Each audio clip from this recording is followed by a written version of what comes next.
Hmm. 30% battery. Oh fuck. Okay. Let's get that charging again.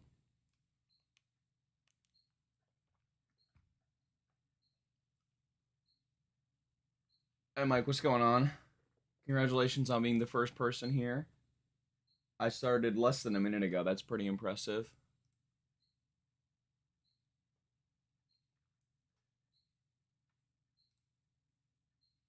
You joined at the most boring point of the stream. I'm gonna be real with you.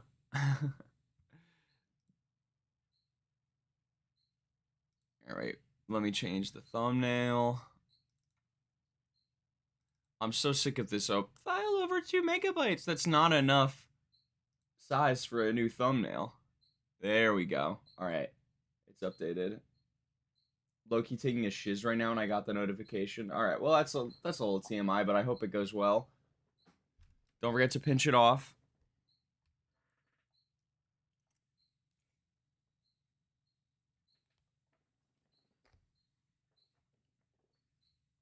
All right, boom. That's fixed. And then yeah, I just gotta post it. The link here.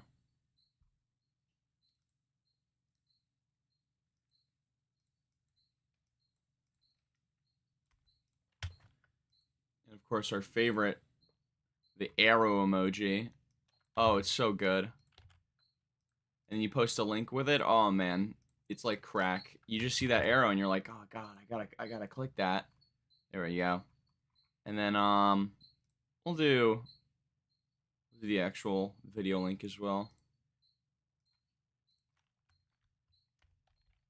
Join. Boom. You should talk about the one dude who made the whole AI album. I forgot his name though. Well, you're in fantastic luck because we literally went over that whole thing. What was it? It was 5 days ago. We went over it, and you're thinking of Tyga, I believe, the guy who made the AI slop album. Quite literally, yeah. I actually we did a stream on it. I also even now have some videos on my second channel relating to it. So you're in fantastic luck.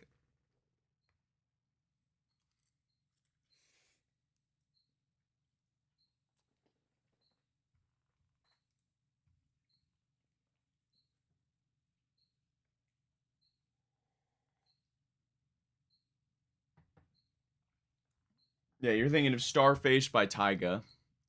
Shout out Tyga, man. What a character. Yeah, I saw the critical video about him. Yeah.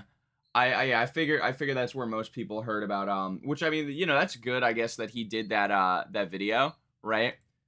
Cuz I mean, when it comes to like Charlie's like music takes, I feel like it's often, you know, he's not like a music guy, so I feel like often there's the risk of him saying a take that like, you know, triggers all like the big music nerds.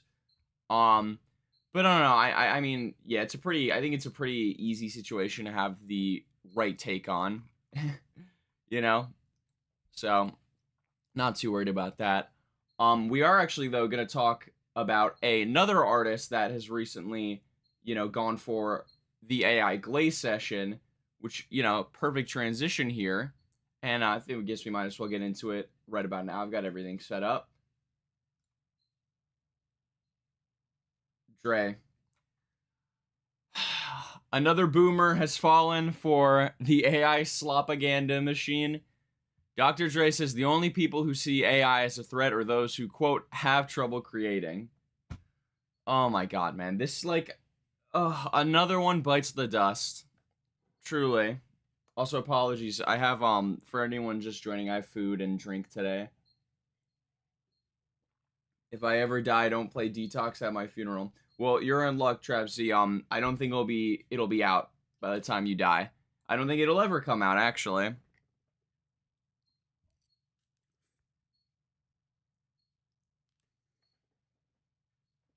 Hey, Freddie Gibbs, how you doing? Welcome to stream. You guys are just tuning in at the perfect time. We're getting started with the Dr. Dre situation, of course. But, yeah, of course, Dr. Dre, legendary hip-hop producer and performer, sees AI as another tool in the music tech toolbox akin to synthesizers and asserted that only people, quote, who have trouble creating, end quote, are afraid of AI. Oh my god, like, I don't get why this keeps happening, man. How's it going, Lavender Coochie? What's going on? But, yeah, I really don't get how this keeps happening. I think maybe boomers like this really do see it as, like, the next stage of music creation, but again, we have to talk about it. I'll go full screen for this, but like there is a fundamental difference in a new tool coming out like a synthesizer or excuse me, or like even auto tune or oh my god, sorry. Holy noodle stuck in my throat.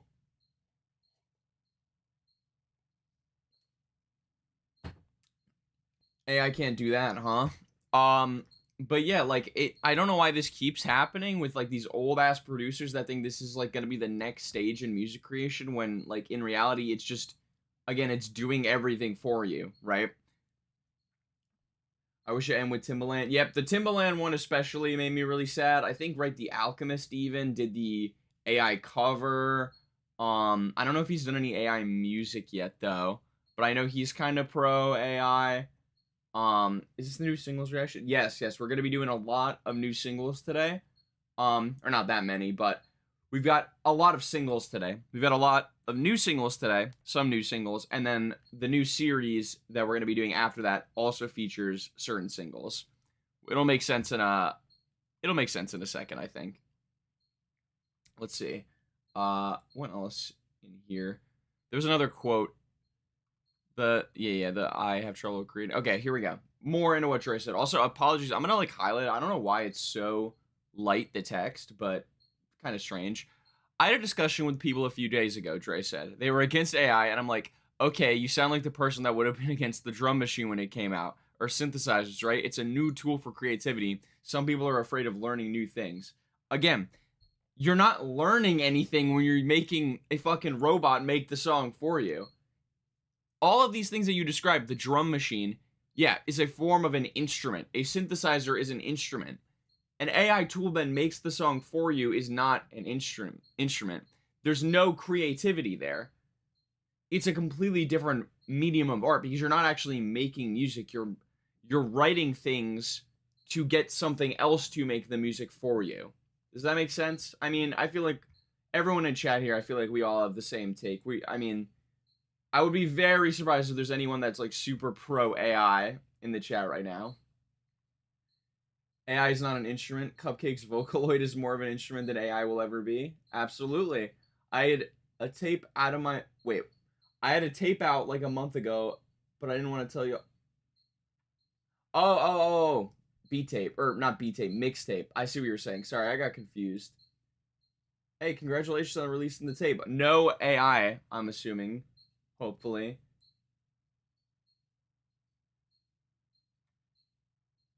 But, alright, yeah. There's one more quote here. Yeah, and then the nail in the coffin. Dre said he's using AI tech in music, quote, as a tool to see what it would do with what I just did. So is Timbaland, another brilliant producer, by the way. There's a lot of closet AI producers out here. And again, I am a little scared that Dre is right about this fact, and we're just going to see more and more of these classic producers that made, some of the best instrumentals of all time, really, fall down this fucking rabbit hole. And again, like, I feel like they don't understand. Maybe it comes from a point of, all right, here. Is there anything? No, that's everything in the article I want to see. Now, I feel like maybe the reason why a lot of these older producers are falling for this AI trap so hard is one, they are older, so they're kind of less informed on a lot of the, ecological effects of AI and just the issues that it has with copyright, or maybe they just don't care. That's the more cynical reading of it. But I also think maybe it's this this is kind of a far jump, but maybe it's this idea of like these really successful iconic producers of this era, like Timbaland, Dr. Dre, these are like, top names up there, right? But I think now that they're a little bit relatively out of their prime, right? They're a lot older now, semi-retired basically. They maybe don't somewhere deep down they don't want younger, hungrier producers to, kind of outdo their legacies in the modern era almost. And so they maybe are trying to promote this AI idea to kind of, get people honestly less creative and make sure no one can really outdo their legacies. Because at the end of the day, I don't think we're ever going to reach a point, or I hope not at least, we ever reach a point where AI music is seen as something that's even close to as virtuosic or whatever, or like as what's the word, like technically impressive as like actual music, right? Also, Charlie Puth also said he likes AI music. I think he said in an interview. Yeah, I mean, but like Pukuth, Charlie Puth already makes AI music. He was making AI music before AI music was a thing. I mean, they haven't made any great production in a while now. Yeah, I mean, yeah, absolutely. Like, fallen off. But again, like, these people are people with, like, the most insane legacies in hip-hop, right? Like, it's Dr. Dre, Timbaland, Pharrell. I mean, even, like, The Alchemist in, like, the more modern era, especially, I feel like has really solidified a name for himself. But, like, now, all of them, like, turning to this AI pipeline. It's like, are all their beats gonna be AI now? It's so sad, man. Because, again, you're not actually making the music. I feel like that's the one link that none of these people actually get. And I think, honestly, the biggest tell for someone who says they like AI music, they don't actually like music. They like making money from music.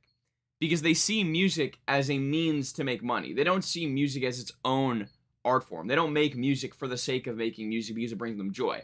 They make music because they make money and they get popular. Honestly, I think that's anyone that says that they like AI music, any musician that says that and that they're comfortable with that, I feel like that's just kind of what they're revealing. Pharrell said he's oh no. I don't know as far sorry, not to confuse. I don't think Pharrell has said anything about AI as far as I'm aware. I just meant like that conversation of like most iconic producers of all time. I don't want to quote him on that, but yeah, I don't think he's mentioned anything about AI.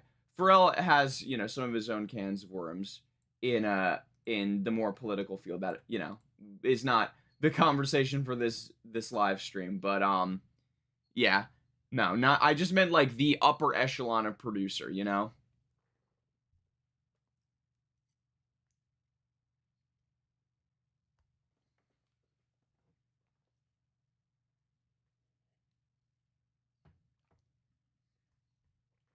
Both Ed Sheeran and Charlie Puth have been making AI music for a while now. They don't even need ChatGPT or Gemini. Did Ed Sheeran mention anything about AI? I'm not sure, because honestly, I would not expect that of Ed Sheeran. I don't like his music, but he seems like kind of a chill guy. That like, he seems like a good dude. I could be completely wrong though. I mean, we could check it out. Ed Sheeran AI music. Let's see. Does he have any quotes on this? Yeah, I know we're doing today's a mukbang stream. Yeah. Well, I'm seeing a lot of fuck. I just searched up Ed Sheeran AI music, and now all the fucking results are AI songs that sound like Ed Sheeran. Here, Ed Sheeran's stance on AI music. Oh, here we go. August 7th, 2023. Ed Sheeran says he finds AI weird. Ed Sheeran is not interested in using AI in his art anytime soon. Now, granted, this was 3 years ago, so he could have changed his tune, but yeah, these are all like reports from August 2023. Actually, coming up on exactly 3 years ago. Yeah. I hate when they shove AI down. Whoa, can't speak today. Can't speak most days. I hate when they shove AI ads down my throat like Base 44. Oh my god, yeah. Yeah, the AI like ads all over YouTube are so annoying, man. Some of the slop, like there's this one, oh my god, I actually kind of fuck with it because it's really funny, but I know it's awful. It's the one of like this dude, and it's like this kind of overweight dude, and he's in like a full suit of beer. It doesn't make sense. Like his whole body is beer basically, and then there's this woman on top of a cliff, and she's like sucking the beer out of a straw, and it's like for this like survival game, and it's like, I will only save you if your tower is level 5, and then the guy's like, I only have a level 4 tower, and then like he falls, and then he kind of rebuilds up. It's kind of like a Darman video almost, but yeah, this sounds like a fucking fever dream because I mean it absolutely is. Did not make me want to play the game anymore, I'll tell you that, but definitely is not left my memory at all. But to be fair, I think even before AI slop, like mobile game ads were already like the pits of hell, right? Also, the Alchemist has been spamming AI covers. I'm just hoping he doesn't go further and start generating beats. Yeah, that's honestly that's my worry as well. Although I feel like we might already be there, and he's just not. Because that's the thing that's even more insidious. At least with Dr. Dre and Timbaland, they're not smart enough to think, oh, maybe I should hide this. They genuinely think that saying this like makes them look cool or like forward thinking. I think a lot more producers, like I think Dre is right about there being a lot of shadow AI producers nowadays that just don't mention anything about it, you know? Oh, I see. And you were just saying, yeah, like they make AI sounding music. Now, fair enough. I will say Ed Sheeran, I feel like gets a little bit too much hate. I would not say his music sounds like AI.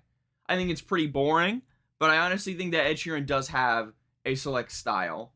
So I don't want to lump Ed Sheeran in there. Also, thank you for the compliment on the clothes. Yeah, I just thrifted recently, so we got some new fits. Gotta get like all the wrinkles out though. Like, look at this. Oh my god. But yeah, I mean, I feel like that's majority of the AI conversation there. I disappointed again, but Dr. Dre, I think is just someone we need to kind of leave in the past. Especially with a lot of the more severe allegations, or not even allegations. I'm pretty sure a lot of the shit was confirmed in the 2000s, right? But more coming to light ever since the Kendrick beef.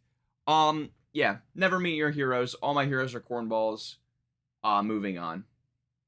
Let's get to something a lot more fun, actually. And, weirdly enough, still in the kind of political vein topic. So our first single, of course, we see it? There we go. Serena Joy by Olivia Rodrigo. Came out a few days ago now. Heard that this is a bit of a socio-political state of the world track here. I didn't really read any of the lyrics on this cover because I didn't want to spoil it, but yeah, that's the only idea I have. Basically, it's an Olivia Rodrigo song, and I heard it was political. So, Olivia Rodrigo seems to support some pretty good stuff. Like, I've seen a lot of her political action, so to speak, and, I like a lot of the stuff that she has to say. So, hoping that we have a nice, maybe, can we talk about the political economic state of the world right now type of track, but not corny, Because that, has the capacity to get really out of hand. But again, 89 on Album of the Year, a lot of good ratings. I'm expecting a good thing. I heard it was inspired by Handmaid's Tales or something. Yeah, I have no idea about that. I mean, we'll have the Genius page up as well so I can read some more lore. Who is Serena Joy, though? Let's see.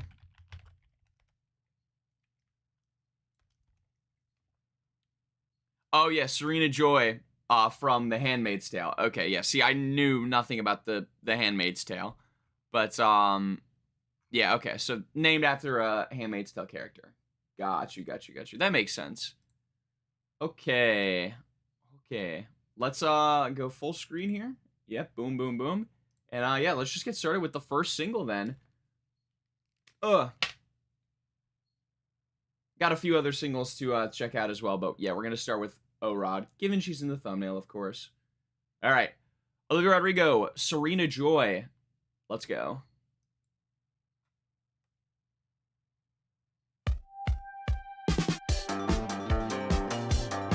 Turn down a little bit. How's volume, by the way? Let me know. Yeah, Niagara production, of course.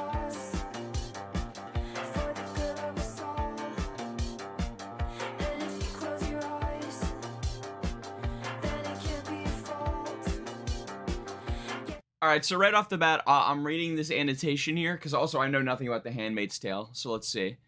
Olivia explores the perspective of Serena Joy, an antagonist from the dystopian book and TV series adaptation The Handmaid's Tale, centered around here we go, oppressive society ruled by Gilead, a new form of authoritarian government that notably aims to restrict women into more traditional roles. Got you. Okay, so the idea is like, right, there's this authoritarian society that restricts women's rights and kind of makes them subservient to their husbands. Where have I heard this before? Interesting. Where am I, why does that sound so familiar? can't think of any recent political events that restricted women's rights within the recent years. No, can't think of a single one. Also, I like how one of the recommended in the Genius here is Hootie Frutti, my cat's eye. That's really funny. Oh, God.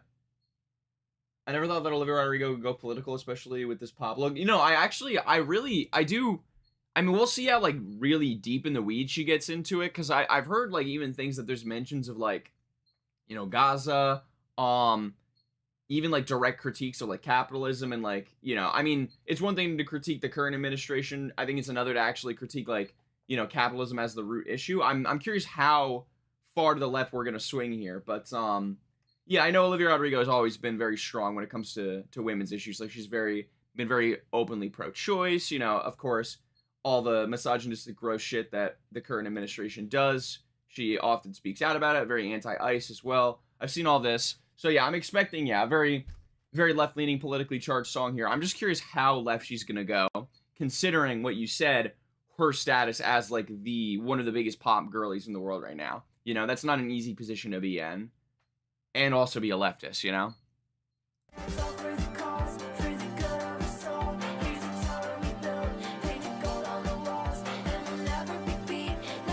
Trump Tower ref.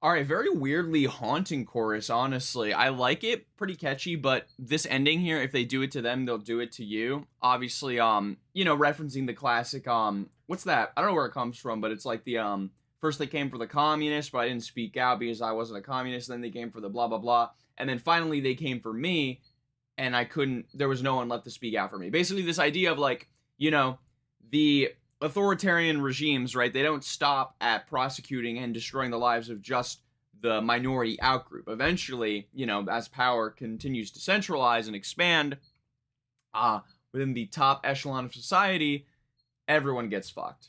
So the point is, you should not take out a lot of these economic and financial burdens that you have, or burdens with, you know, the way the governmental system works, on your fellow citizen, right?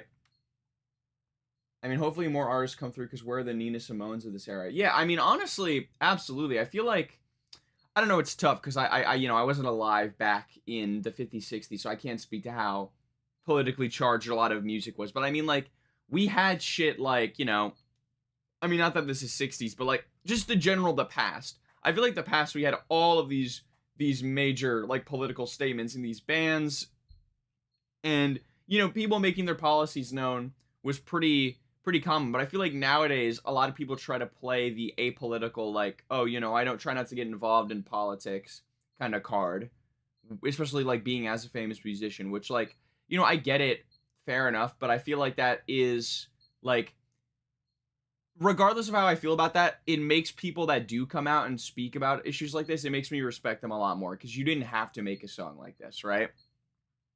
It is brave. It is genuinely, like, brave, right? Production's a little, like, it's fine, but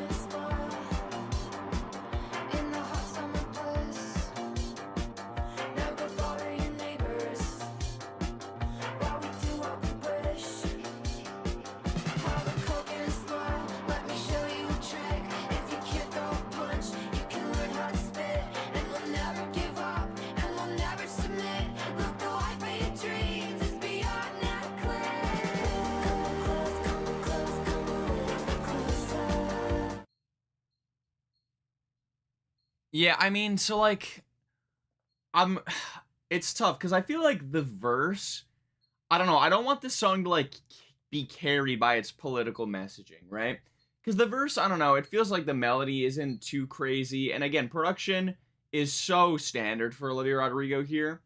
Feels a little bit, like, demo-y almost to me, But again, what she's talking about, I do appreciate it. Not going into like crazy detail. I mean, if you can't throw a punch, you can learn how to spit. Obviously, this idea of like if you can't make change through violence, you can make change through your words and peaceful protest. People have their thoughts on that, of course. And then, just the classic, we'll never give up, we'll never submit.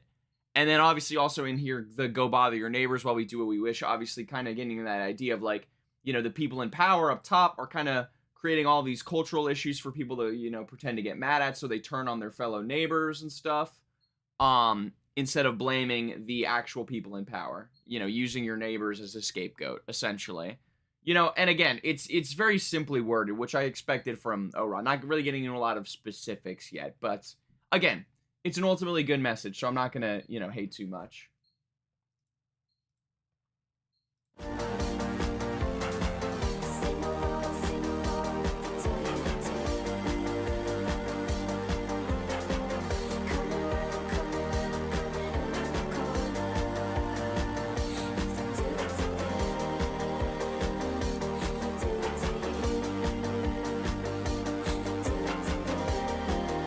Russian sounds a bit watered down. Yeah, I agree a little bit. The chorus is nice, though. It's got a haunting quality to it.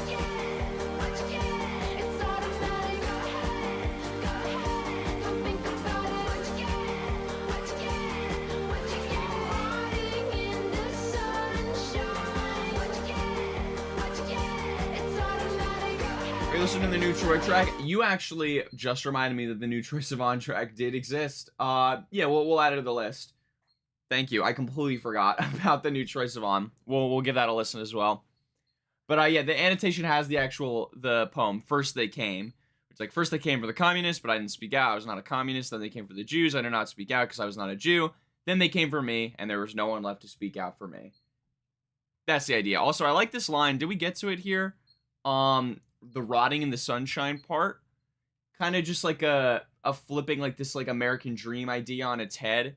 With the idea of like going back to the, have a Coke and a smile in the hot summer bliss. I like that flip in the bridge. That's nice.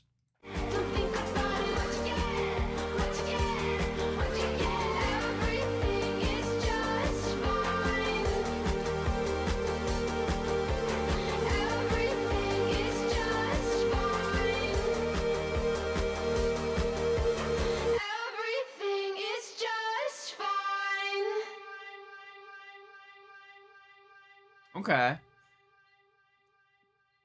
So that was Serena Joy. As also Haunted by Phoebe Bridgers, that's funny. As a song, I mean, honestly, like, if this was, I understand her saying that she didn't want this on the new album, because I don't think it fits anywhere within that pretty tight narrative, obviously. And I also think it would just stand out as, by far, though, the weakest track, I think. Because, again, it does feel, I feel like, I don't know, unfortunately, a little bit of a demo quality to me. One of the weaker Olivia Rodrigo tracks I've definitely heard. Chorus was nice. I feel like it had a cool, like, eerie vibe to it, especially at the end with the, like, the looping, like, everything's fine. Obviously, not meaning it, but I don't know. It just felt like, production was nothing too crazy, like, standard Dan Nigro stuff. And then the verse, I feel like, lacked a lot of the, melodic instincts that Olivia Rodrigo is really good with.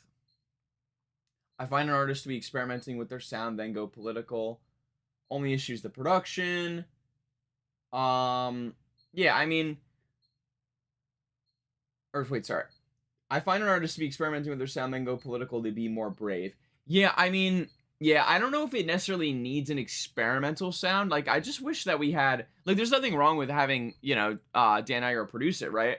Because we've seen that him and Olivia Rodrigo together make a great combination and can make great songs. I just feel like here, it does feel like it fell a little bit into the trap of like, okay, the politics of this song are gonna be like the carrying aspect of it. And this is something that I think a lot of artists don't think of on both sides, honestly. Obviously, it's a lot more common with the right, because like the right is generally like just, not as creative when it comes to making their political tracks, and just in general a lot less smart.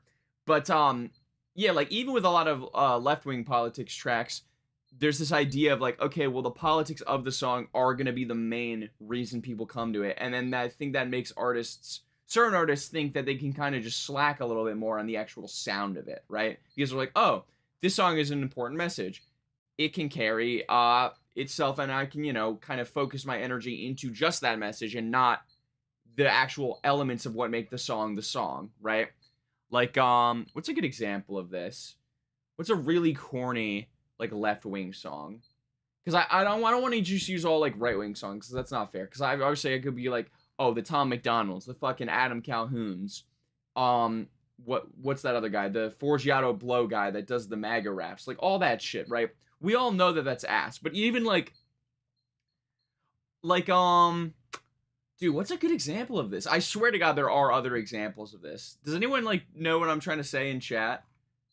Like, left-wing songs that are still really bad. You know, with good messaging, but that are still really bad. Not that this song was really bad, but I'll tell you what. If I think of one, we'll talk about it a little bit later. But, yeah, as for that's first single, like I said, it was alright. I'd probably give it, like, somewhere in, like, the 5 or 6 range.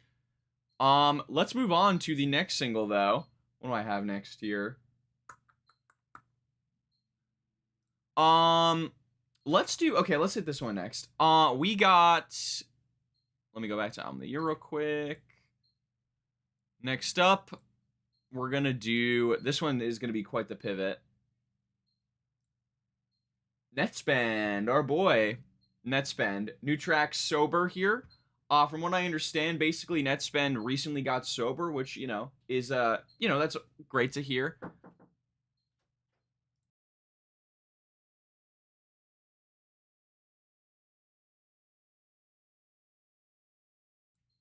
Sorry about that. But yeah, okay. So, completely lost my train of thought. Someone just knocked on my door, man. Okay, yeah, Netspend, right? 19, 18-year-old rapper, very young guy, recently, I guess, just got sober, which, great to hear, of course. Would not want someone as young as this to pass away from drug use, of course. But yeah, never been a massive fan of Netspend stuff. I feel like Badass Fucking Kid is one of the most boring rage projects I've heard in a long time.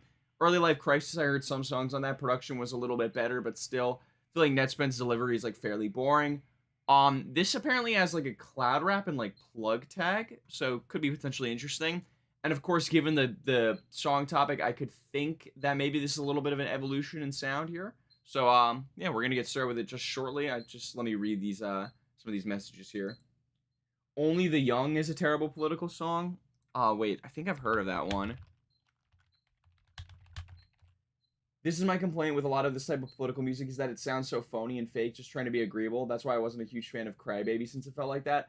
Yeah, I mean, I feel like Crybaby is a little different, though, because I feel like Vince Staples a lot in that record talks about his own perspective and, like, his own, like, the way his own, like, choices and character was formed from these political situations. So he's more connected to it, you know, like, directly. Only the Young by Taylor Swift, or Only the Young by Journey? Probably Only the Young by Taylor Swift, right? Featured in Miss Americana. I've never heard of this shit in my life. What the hell? Dude, is this... Okay, I gotta get this on the listen to later list, because this sounds... Yeah, this could be some cringe, bro. Taylor Swift politics song. You remember when Taylor Swift did the whole thing supporting Kamala Harris after, like, the AI photos, only to, like, date a guy that's, like, super connected to Trump, and then invite fucking the billionaires to her wedding? Silly, silly, silly. And that's just a worse version of Xavier So Based. At least that's early stuff. Yeah, I haven't heard too much Xavier So Based either, but I've liked a lot more of what I have heard, I will say, than Netspend. But, alright, yeah. Let's move on to the track Sober. Here we go.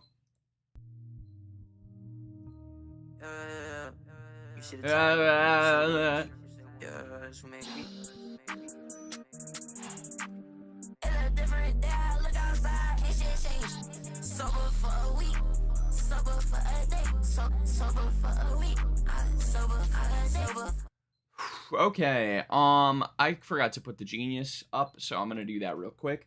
But, wow, that is certainly, one of the vocal deliveries of all time. I don't think Netspend always sounds like this whiny, right? Sober for a week. Oh, that was pretty rough. Also, why is it says it's on Slut? Is that the next Netspend album? It's gonna be Slut. Interesting. Producer One Deep as well. Not heard of this guy, but nice little like calming production. Drums are a little like the classic like plug corny thing, I feel like, but you know, vocals I feel like are the worst aspects so far. Voice so bad, yeah. Lana Del Rey made a commentary on the downfall of the culture without even talking in depth about politics on NFR, and I love that. You do love Lana Del Rey, it seems. Shout out Lana. I've not heard much about her, so I don't really have a full take, but you know, that seems cool. Let's continue though.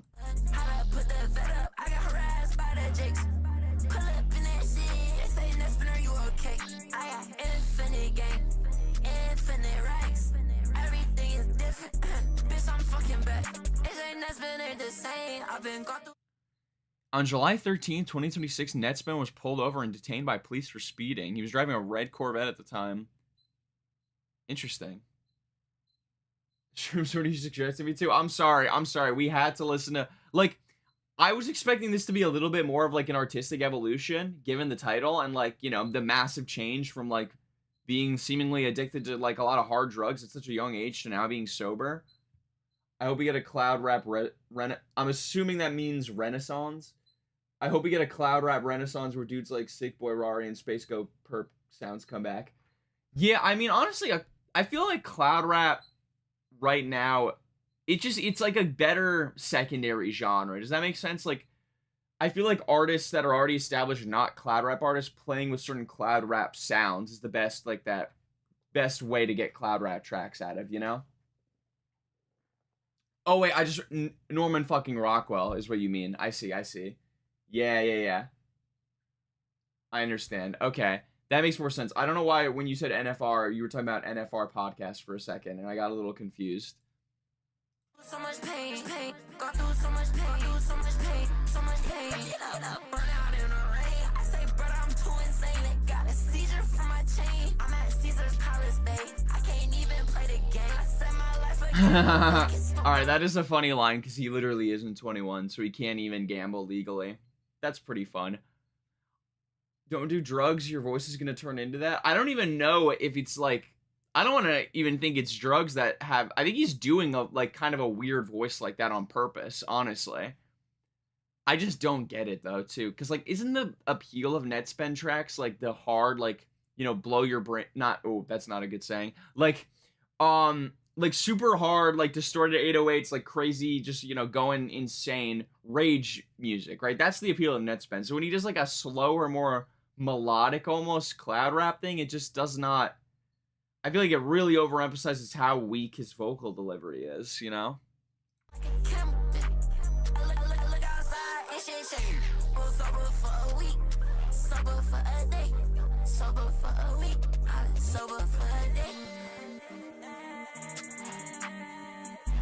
These background vocals are nice.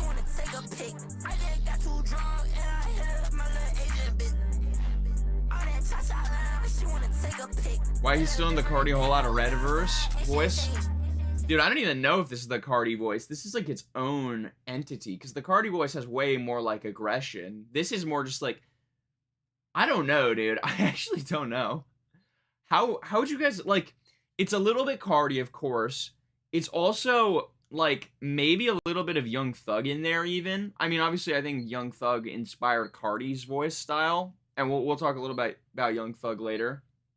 Actually, little hints, but I don't know, it's just very unappealing. Simple as, really.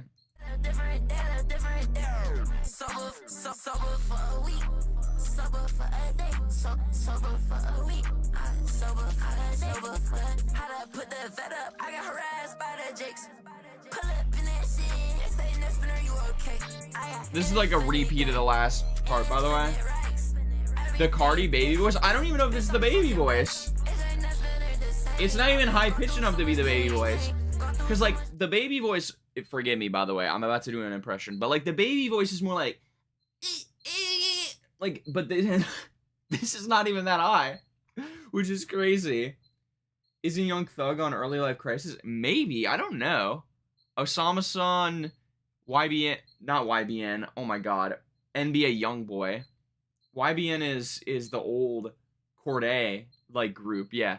No Young Thug it seems though. We do got Osama-san and then NBA Youngboy. Maybe he's on the deluxe, but we're almost done. Don't worry, guys.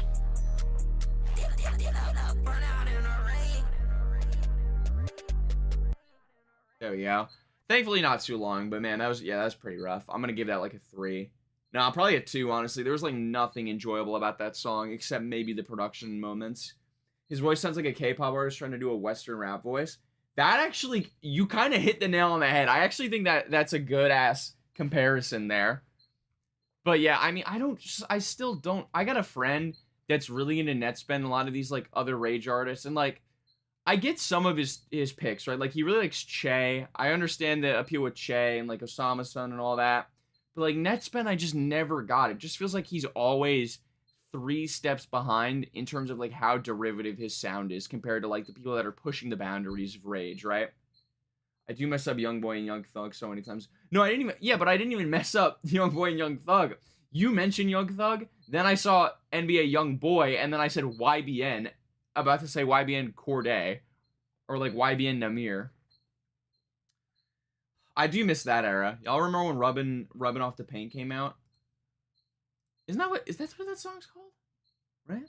Yeah, because there's the Waka Flocka one that's still in the paint. Right?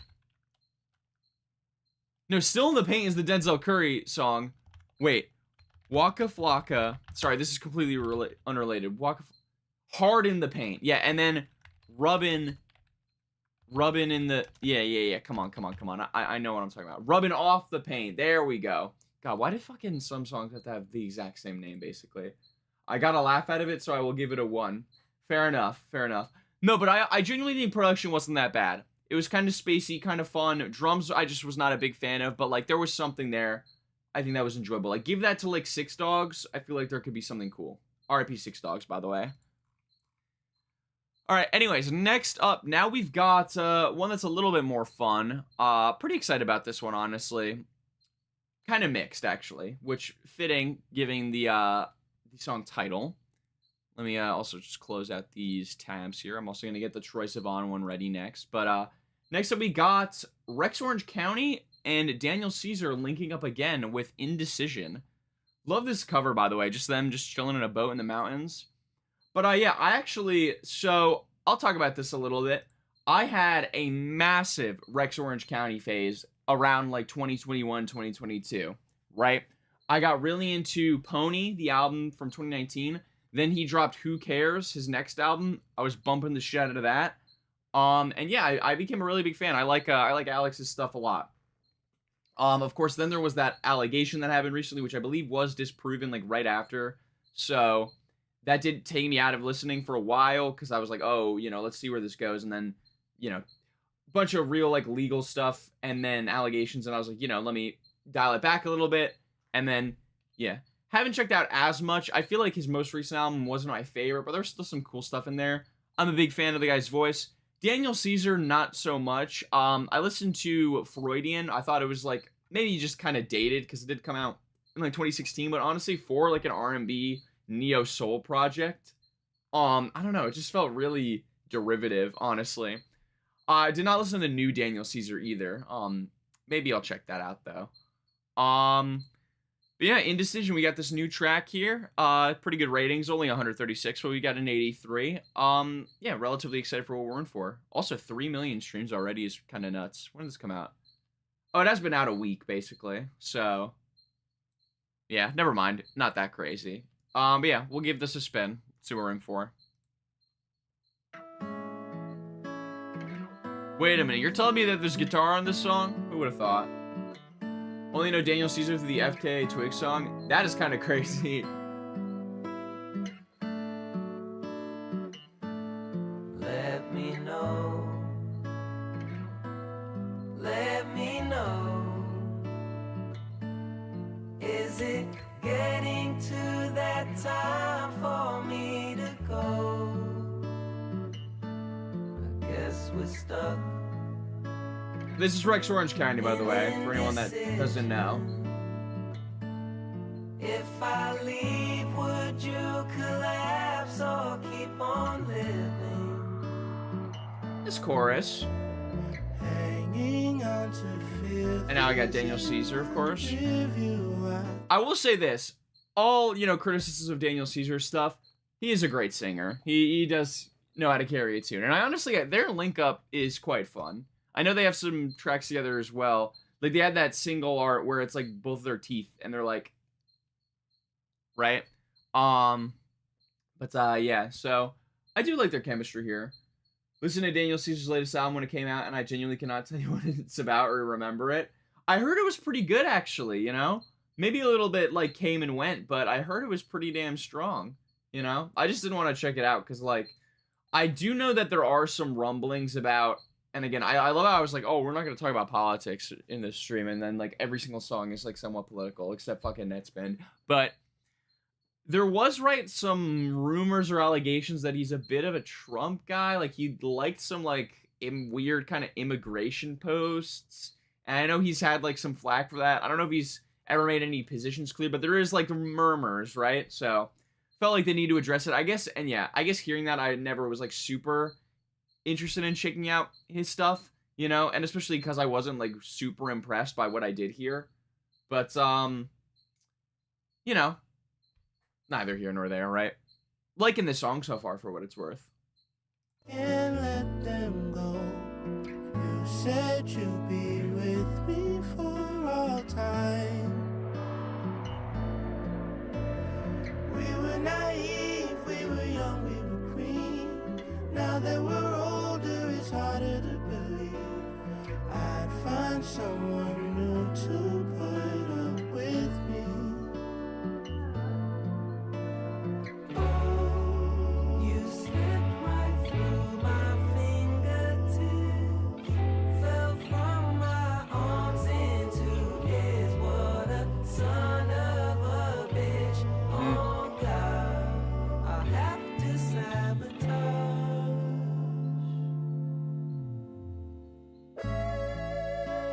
Vocals in the beginning are even Pet Shop Boys. Yeah, I kind of hear that, actually.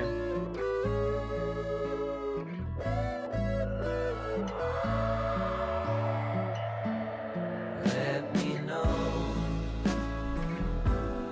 Let me know. Pretty nice, like, jazzy-ish kind of Is it throws in here. A little bit. Maybe that's not the best way to describe it, but... a little slow, though, I'll be real. I also know Daniel Caesar has a lot of credits on Tyler, the Creator projects. Yes, yeah, that's true. He definitely helps with, like, saying Chroma, Take Your Mask Off. I think they were even working together in the Call Me If You Get Lost era, if I recall correctly. But, yeah, Daniel Caesar, he's definitely beefed up a lot of Tyler tracks, so I'll give him credit there. As for the verse, though, I wanted to talk about it a little bit. I do like the, you know, Rex Orange County does have certain lyrical, like, trends where there's, like, some humorous moments in here. Like, I do like, he slipped right through my fingertips, fell from my arms to his, what a son of a bitch, on God I have to sabotage. Like, especially his earlier stuff, like, had this, like, cheekiness, this, like, young cheekiness about his lyricism, right? But, I feel like as he's gotten older, that style has gotten more into, like, more mature, definitely, but I still am here for, like, a little bit of that, like, playfulness, you know? And Daniel Caesar, I feel like, has not had any lyrics that, like, super stand out to me.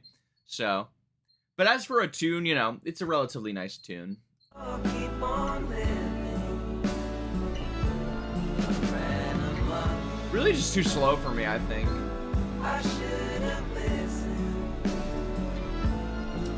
I also like the phrase, I ran amok. Getting that in there is fun.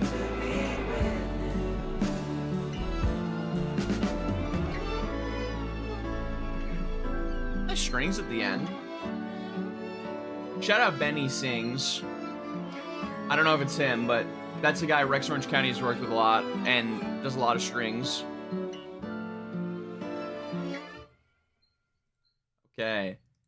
That was, I mean, you know, up there with Olivia Rodrigo, I guess. Probably my favorite of the singles. I'd go in, like, the 7 range again, like O-Rod.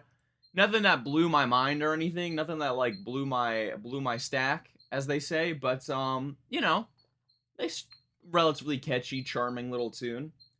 Honestly, production is giving Lana, specifically the Chemtrail album. I mean, I'm not heard, so I can't speak to that. But if it's good production, you know, it's good production. Oh yeah, and here's the fucking, yeah, I'm looking at it on Spotify right now. Rearrange My World, and there's a field that's only yours. Also, Rearrange My World, 100 million streams. Goddamn, I did not realize like that song popped off like that. But yeah, I mean, pretty alright single. Honestly, now I think that we might be in for the best single of the day, or the best new single of the day. Can I show this cover? I think this should be okay. For those who don't see it currently, there is a woman with a, revealing. This is, in revealing clothing, I should say, as the cover. Nothing nude or anything, but, yeah, that should be fine to show, and it's gonna be, like, a small in the corner. Let me get the album of the year thing up, because I'm curious what the track rating is gonna be for this. Oh, yeah, it's even blurred on album of the year. Wow, only 72. Okay, let's see. Bada bing, bada bing, bada boom. Yeah, Troye Sivan, new single, She's the Best, coming off of his last album, Something to Give Each Other. Shout out that album, that was quite a good project right there. I liked it quite a bit. Especially Rush, that's a great song, great opener. But yeah, not too highly rated. Curious to see the direction Troye Sivan goes in.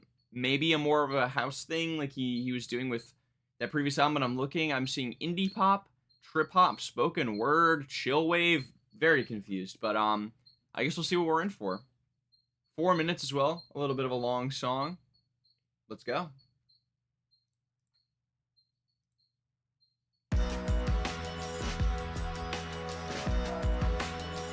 I already see the trip hop influence. Street with a little thin cigarette, great smile and a cum stain on her dress. Okay, that's not what I was expecting. Why is there a cum stain on her dress? She's walking down the street with her little thin cigarette. Okay, great smile and a cum stain on her dress. So this song's basically about a queer boy's relationship with female figures, which I resonate, obviously. Okay. Interesting. Fair enough. I guess that is a hell of a way to start the song and get you people invested on the lyrics.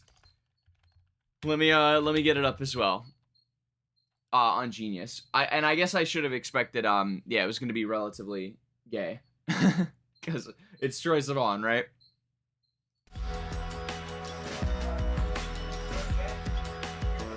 DJs from Wednesday to Monday. Don't ask, she's not taking any fucking requests.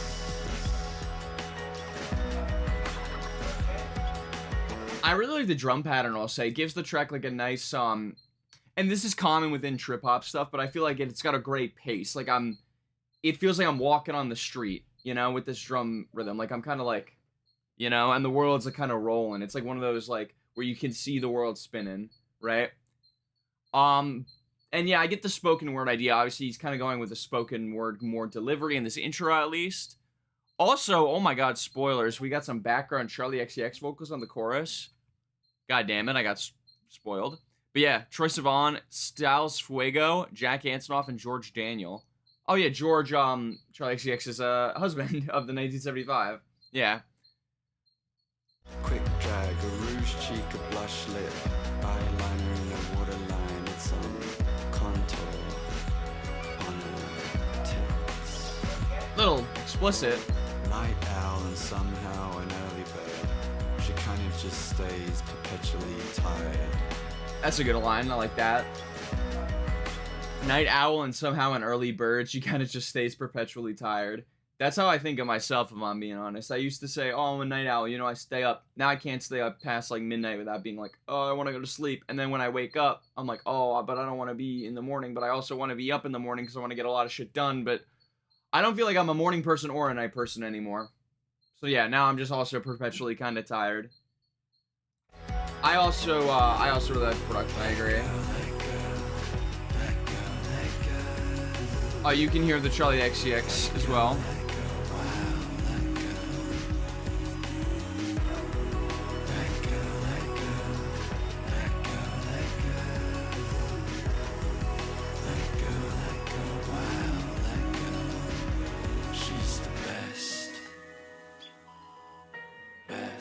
Always sleeping these days.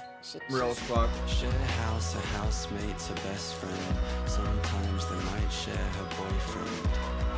Tell ya. Mood boards, a future, it looks good. She's done looking back, she's only looking ahead.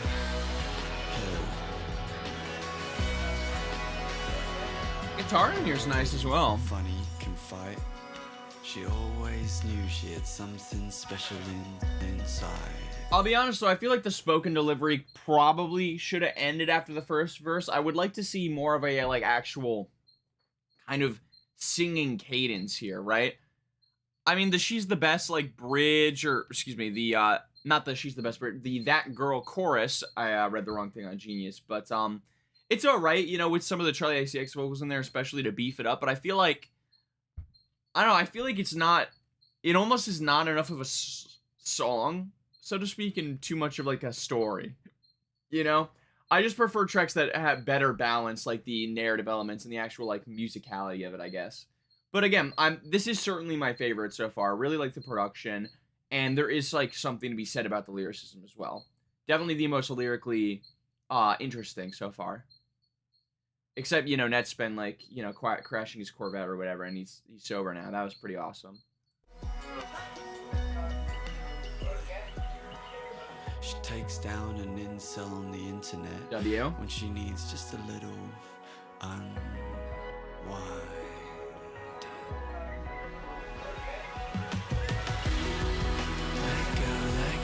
Am I tripping, or do I hear Scott Street in the back? I don't hear it, personally.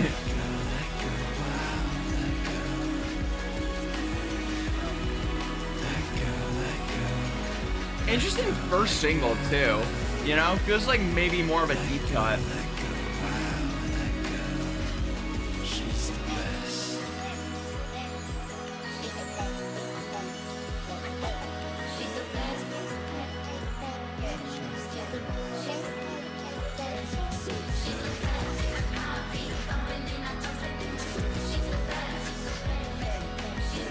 More Charlie XCX, it seems.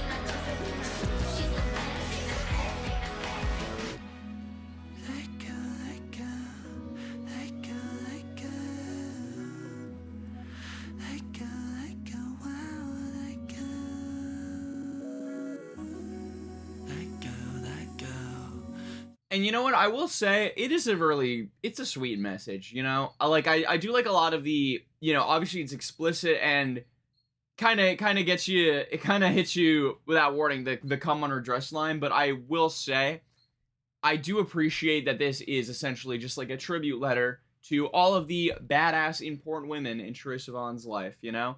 That's cool, because also, especially as, you know, a gay artist, I'm sure Troye Sivan, you know, feels like maybe he focuses on the male perspective very often in his music, and so kind of flipping it, talking about just a lot of like not even in a romantic sense or even like a platonic sense, just a true like respect and admiration he has for, you know, he calls it a love letter to all the women in his life, you know. It is an intro song on the album, to be fair, so maybe is the album about Bad Girl, you think? Potentially. Fair enough if it is the intro.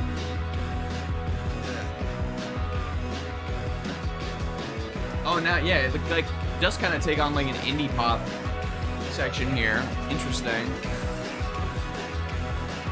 Kind of almost sounds like Yacht Club or something.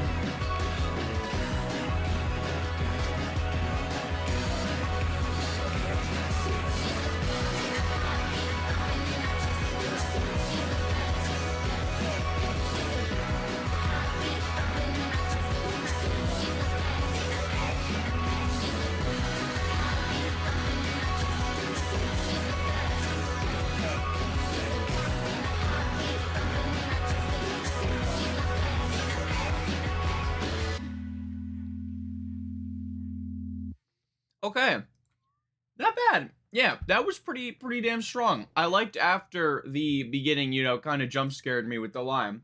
I really liked the song's topic. Felt like we had really cool production that evolved throughout the song. Really the only thing about it was the verse and the chorus and the first part. felt not really like, not crazy memorable. All things considered, honestly. Like, it was more so. Here, also, excuse me, Kendrick's set. Ugh! It was more so like, I don't know, it felt a little bit more interlude-y to me than anything, honestly. So, yeah, as a song, honestly, it might take a few more listens for me to, like, really get constantly in my rotation, but I feel like this did make me more interested in what Troye Sivan has to offer for this upcoming album. And yeah, lyrically strong, like I said. So, yeah. I mean, women play an important role to a lot of queer boys, specifically raised by pop divas. Yeah, of course, right? And, like, this idea, just, like, really, it's just a shout-out Whammon track, you know? Shout-out Whammon.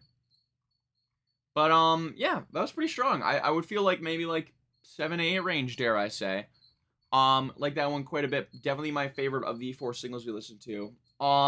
Real quick before we transition to our new series, though, because that was all the singles I wanted to check out, I would just like to remind everyone in stream that we do have a goal currently. About an hour left. If anyone is interested, $2 or more, I will listen to any song of your choice as long as it's under 10 minutes. So, no pressure, of course, obviously. Like, worst case scenario, no one donates. We'll just continue with the regular stream schedule, but yeah, just wanted to make that known for everyone in chat. If anyone's interested in any specific songs they want me to hear, you can even do your own music. If you make your own music, I'll give it a listen.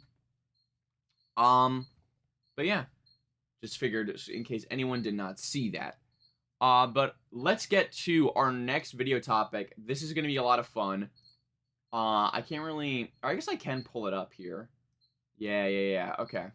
I don't want to spoil a lot of the pics, though, is the thing. So I got this Google Doc, right?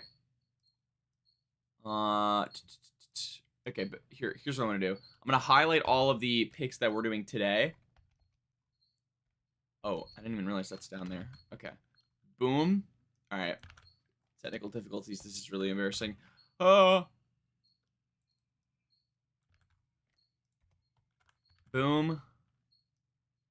Ooh, dude, some of these are fucking heaters, I'm not gonna lie. I didn't even explain the idea of what we're doing today, but yeah, we've got some heaters. You'll see. Also, sample. I'm assuming you mean the status of the music sample breakdown. Yes, I did see it hit 10K recently, and so yeah, y'all, thank y'all so much for that. Of course. Appreciate all the love. Here we go. All right, wait. 1, 2, 3, 4, 5, 6, 7, 8, 9, and the last one here. Okay, so let's move this. I'm gonna just delete all this bullshit. Let's move this to a new page so we don't get spoiled. Okay, beautiful. Nope. Come on. There we go. Boom, boom, boom.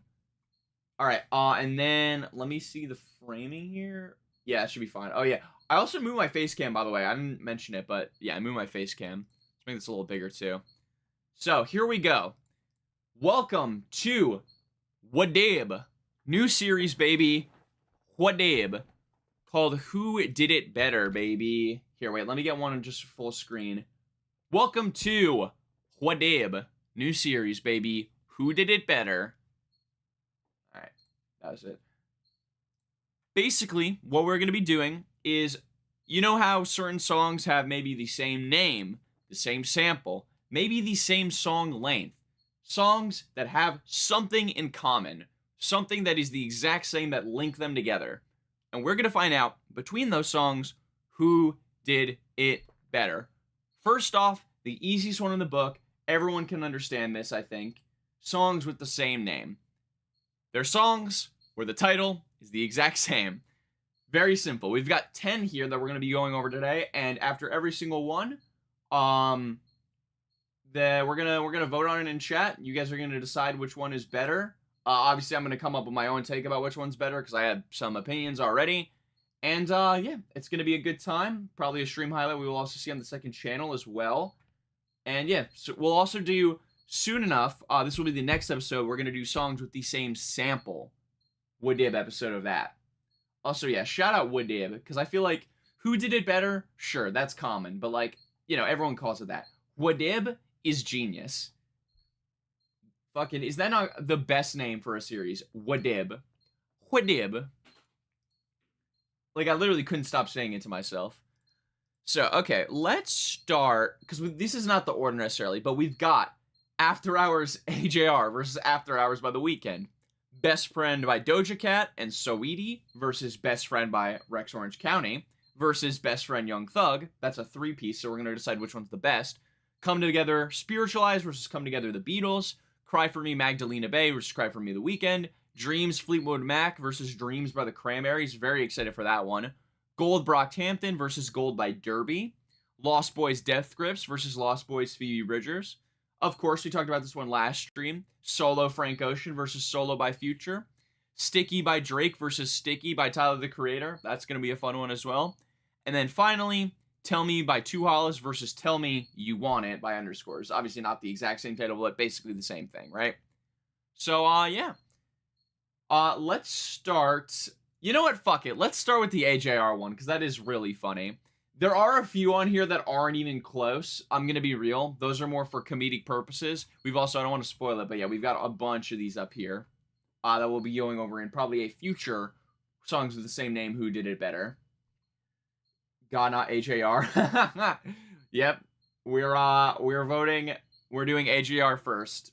Just because you said that. No, not actually. But, I do want to do AJR first, because I've never heard After Hours by AJR. I literally just looked up, are there any other songs called After Hours? And I saw that there was one by AJR, and I was like, we gotta do this shit, man. So, yeah. Let us get started with... We're gonna do the Weeknd one first. Just so we remember what that one sounds like, and then we're gonna pivot to After Hours by AJR. So, of course, After Hours, the title track off of the album After Hours... The peak of the story, I would say, as well. Great song. One of The Weeknd's best. 1.4 billion streams, by the way. Hey, man, this album was something special. This shit carried me in 2020.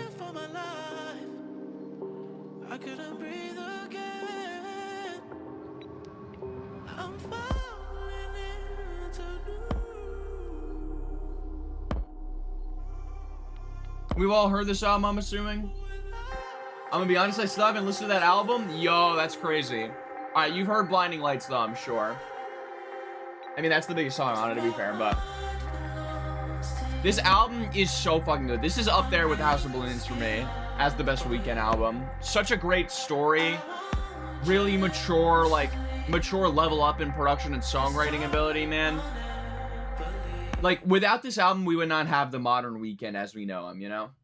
What did you think of Serena Joy? I thought it was alright. Felt like a little bit, you know, overly carried by the political messaging, but production was solid and, you know, singing performance was good. Like the chorus. Verses were a little bit meh. You can also rewind about an hour, I think, Causey, if you want to see my raw reaction to the song. We went over it about, actually probably closer to like 45 minutes ago, if anything. Dua Lipa and Taylor carried me in 2020. Yeah, it was Dua Lipa with Future Nostalgia, Taylor Swift with the Folklore album and Evermore, and then After Hours. I feel like those were the big three. Just saw The Weeknd live. Hey, fire. I caught him last year, about a year and a month ago from now. Great show. Great show. I love The Weeknd. Don't like this line. This is the only line I don't like. I wanna share baby, like I wanna share babies. Like the way he says it is really weird. And then protection we won't need. You should probably use protection. In London, hey, shout out. Don't mind, but I say I wouldn't fit on the record. Yeah, I agree. Is your mic really low or my ears just shit? Anyone else? How's mic? I'm seeing regular levels on my end, so I don't think so. Here, let me I will real quick. We're gonna get a little echo here. I'm gonna play the stream on my laptop to see how the volume is. Anyone else? How's mic? I'm seeing regular levels on my end, so I don't think so. Here, let me I will real quick. We're gonna get a little All right, wait, here. I'm gonna go where we were listening to the music. Look at that. Meta. I thought it was our album. Such a great story. Yeah, seems to be okay. Seems to be okay. Might just be on your end. If anything, I'm gonna turn the music a little bit more down so I can like hear myself. That should be fine. But yeah, might just be because I don't want to move it, but yeah. It's like the Timeless line where he says she fell in love with the cream. Though I think that's just a reference to Wu-Tang. What, the I want to share babies line? You mean?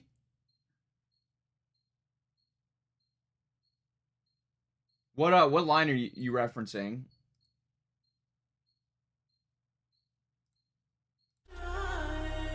Oh yeah, wait, that's a lot better too, I feel like, volume-wise for the music.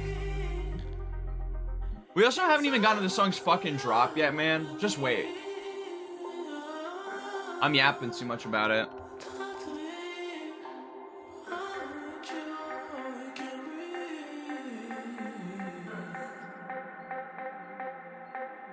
Love this sample too. It's from Gesaffelstein or Gesaffelstein. I don't know how to pronounce it, but him and The Weeknd have worked a lot. Oh, just as bad. Got you. Yeah. I don't hate that line, honestly. There's worse.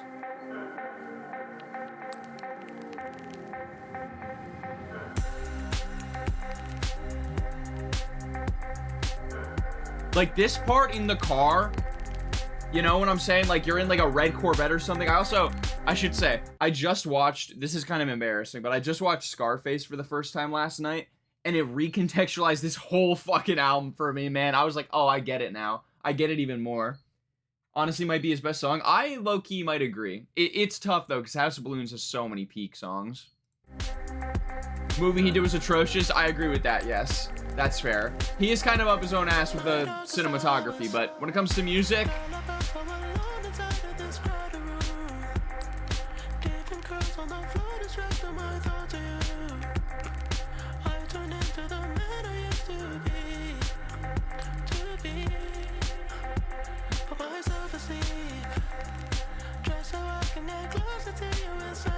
And also, like, the context of what he's saying with the whole album before it, like, this whole cycle of, like, toxicity and you know, hedonism in the whole album before it, and then finally, he realizes, like, the repeat in the cycle, and this is the final moment before he goes back to his old ways that he's like, take me back, you know? Because he did, in the album, he cheats on his previous partner in Escape from LA, where they have sex in the studio. This all sounds weird if you don't know the album story, but I promise I'm not bullshitting.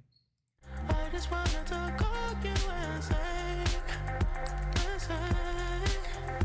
oh baby, where are you now when I need Yeah, production is crazy, man. you? One of your favorite songs of the year by JPEG Uses AI? You're talking about Either On or Off the Drugs, I'm assuming? I will give you Space Shadow. I'll give you my updated take on that, because I'll be honest. I don't know if I'd put it at number 1 anymore. Granted, that was 2024. I was a little bit less diversified with music. I will also say my opinion on AI is kind of slightly changed from then. I am more...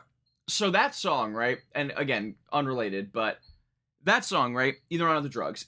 It's not that it's an AI song, right? It just samples a song that was made with AI. Specifically, it samples a like 50s like blues cover of a Future song, which I get the argument too, where it's like, okay, he didn't actually make the AI song, he's just sampling it. And I would even argue that that is a creative use of AI, right? Turning, like, back when originally, like, you had, like, the, oh, make the 50s version of this song, whatever, like, it was gimmicky, but, like, you know, at least those are still just, like, covers at the end of the day, right? Rather than its own original music. I feel like that case, though, sampling AI music that's already been made and remaking it into a different thing, you could still have your disagreements about it with the ecological effects, obviously, like, or the environmental effects, rather. I think that's absolutely fair. I will say, though, I don't think the way JPEG Mafia sampled the AI falls into the same category as just making an AI song. There's a level of creativity and musical talent you have to do sampling like that. So it's still, you know, what's the word? I was just talking about that. There's still, like, effort and, you know, a sense of actual, like, talent and and I don't want to say hard work necessarily, but like, you know, it's not like he's just taking the easy way out. He just saw something that was already made with AI that he thought could be used in a cool way. So I'm more mixed on my opinion about the AI use. It is still one of my favorite JPEG Mafia songs, I will say, but I understand the kind of ugliness that comes with it. But again, like, it's not that it's an AI song. He took a song that was already made by a separate person and sampled it into a human song. So I think it's a different conversation, right? But I understand your point, absolutely. Let's continue though with After Hours.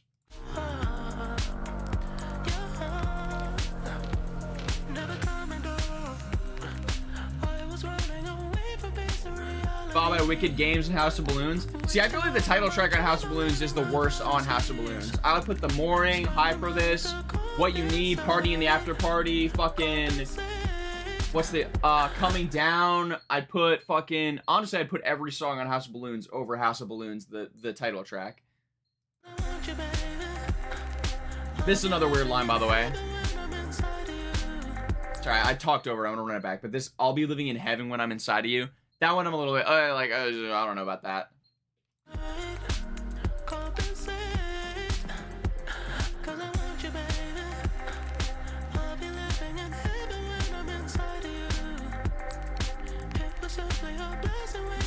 But the beat is so fucking good, bro. Come on. And this falsetto, he's got such a fucking crazy voice, man.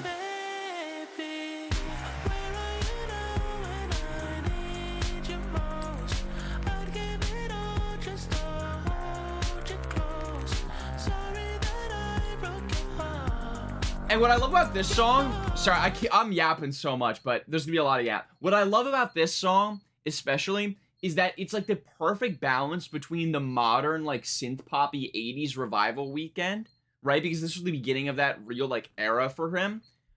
And then it still carries in a lot of these, like, lyrical themes from his earlier career and a lot of this, like, weird production choices where, you know, it's way more polished for sure, but it still carries some of that, like, weirdness from the House of Balloons, like, mixtape era weekend, you know? It's such a great bridge between two almost completely separate worlds. Yeah, at least he ain't saying Hootie Fruity.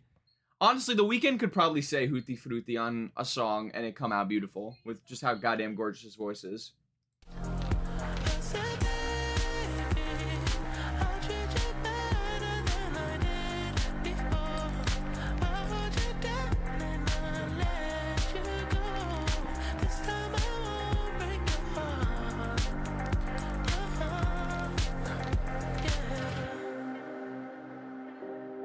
My face when I open 2 separate bottles of water at once. I know it's all my fault. Made you put down your guard. I know I made. What do you think of Hurricane? You said you were wrong for me. By Kanye? Off Donda? It's a good song. Back when Kanye was still making good music.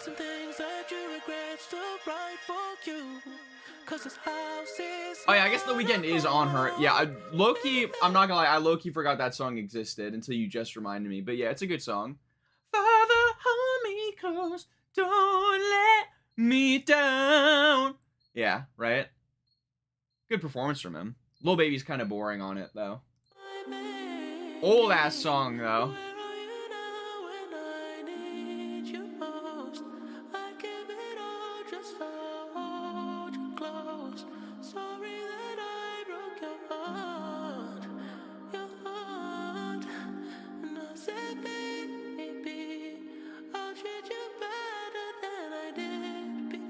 Not the kind of song you'd think has 1.4 billion streams, huh? He literally used it in his setlist in 2023. No, I know. I just literally forgot. And sure, I do not think he did it at the show I went to. No, I know it's newer than this song, but like this one's a that's also a Kanye song, so it's different, right? I kind of have like removed the memory of Kanye songs in my mind subconsciously. Still AI. You and everyone else are talking about lazy people who use AI to write, produce, and make. Basically, do everything AI to the point where you can tell it's sloppy and uncreative. Yeah, I mean, I know. Like, again, I understand that this is like a weird difference to make, right? In like my line of thinking, but I do slightly. I'm like, okay, you know, maybe Peggy probably shouldn't have used the AI sample, but there is a tangible difference for sure. Then I'm an established artist. Let's say I'm JPEG Mafia. I don't know what to make for my next song. I ask an AI like song maker to make something for me, and then the song's done, right? I don't have any input. Versus, I'm JPEG Mafia. I'm terminally online. I'm seeing AI, right? I see this AI future song. I'm like, oh, that's because I think it does intend like, how does this? I do want to give Peggy the benefit of the doubt in that the AI use is like more of like a ironic kind of meta commentary on how AI is. But again, that song, it's not like it's just AI. The sample, yes, is AI, but there's still drums. There's still a unique human verse from JPEG Mafia on it. There's still this amazing guitar solo part at the very end. The production is still very fleshed out and built up. And again, I feel like, honestly, maybe to play like devil's advocate, I do feel like when it comes to sampling AI, that is the most similar to AI being used as a tool or instrument. Because essentially what you're doing is, in the context of this either on or off the drugs track, right, is, right, the distinction is that, like, this vocal is essentially another instrument within the context of this new track, in the way that a sample is essentially another instrument in a track, right? There's this distinction between the two, but JPEG should have just left it alone. Yeah, I think that's where I'm at with it. Even though the final product, I did like a lot, I can acknowledge that the ingredients where it was used is inherently problematic. Because, again, I'm not ever going to listen to the actual, like, AI blues song that it sampled, right? Because that I don't like. That's lame. But I think taking something that is inherently uncreative and doing something creative with it is almost a sort of spit in the face to the AI. It's almost like, hey, you know, all these people are doing these uncreative shit with it. I'm JPEG Mafia. I want to be creative. I'm going to take this so-called uncreative thing and flip it and make it into my own world. That's at least how I see it. A lot of people can have different takes about it. I think it's completely fair. If you don't like that song because of the AI use, I completely understand that. But, yeah, that's, I guess, my overall take on it. And, yeah, we can, you know, I think it's fair to agree to disagree. Anyways, moving on, finally, let's get to fucking AJR, the GOATs, man. But yeah, After Hours of the Weekend, great song. Really great. Really great. Let's see how AJR compares. Either On or Off the Drugs is not a good song, in my opinion. Isn't even good. I respectfully disagree. I don't know if I'd call it my favorite on I Lay Down My Life For You anymore, though. Also, what the fuck is this? What? 13 million streams, by the way. Why do we have, like, an army, like, military horn going on?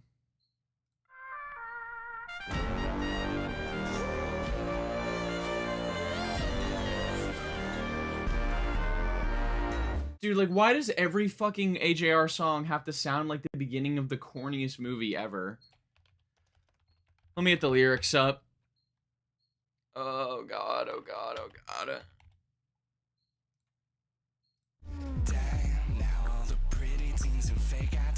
Nope. Nope. Like, this is the fucking EP with the Woody Allen song on it, too, by the way. And the whole time, they're like, man, it would be so cool to be Woody Allen, my favorite, the coolest guy ever, Woody Allen.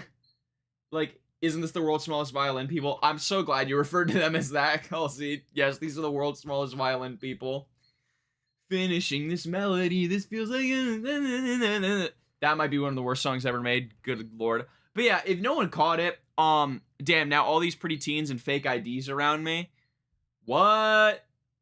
I met someone who genuinely loves AJR, and at the moment I understood I should just let people live. No, yeah, no shade to people that genuinely like this music. I have a friend that really likes AJR too, right? And I feel a little bad. I think I was a little bit like, because I was genuinely awestruck a little bit when I found out that he likes AJR. Because I was like, what do you like about AJR's music? And he was like, I don't know, it's catchy, it's fun. We got to remember that not everyone that listens to music is like analyzing it and like thinking about it like that much. Some people just like to hear like a little catchy tune, you know? And that's fine. I don't think the AJR boys are like bad people or anything. Like they seem like normal, just kind of relatively corny people. I think the most problematic thing they've done is the Woody Allen song probably. But even that, like, you know, Woody Allen himself is the way worse element of that. But good lord, they made some of the worst music ever known to man. Like truly, it's kind of impressive. Like they have so many fucking classics in this wheelhouse. World's Smallest Violin, Bang is awful as well. Fucking, you know, Woody Allen, of course, Thirsty. Like they've got so many hits, man. Where's the other one I'm thinking about?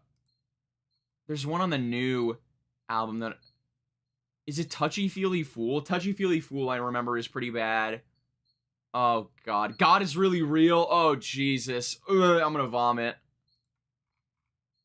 Tell me, where did they come from? Oh, we'll never look like all the models in the movies. We'll never know. But tonight, call your friends down. Like, why are we getting the fucking EDM like, I know this came out in 2014, but like the claps, man, like this. Oh god. We're on our way now, and I feel like shouting. Oh, I feel like shouting. Oh, tonight, it don't matter who you're from. Tonight was 21 under all these lights. Like, why does he go to like this little horn melody at the very beginning of the drop? Like, what's going on? It's so bad, bro.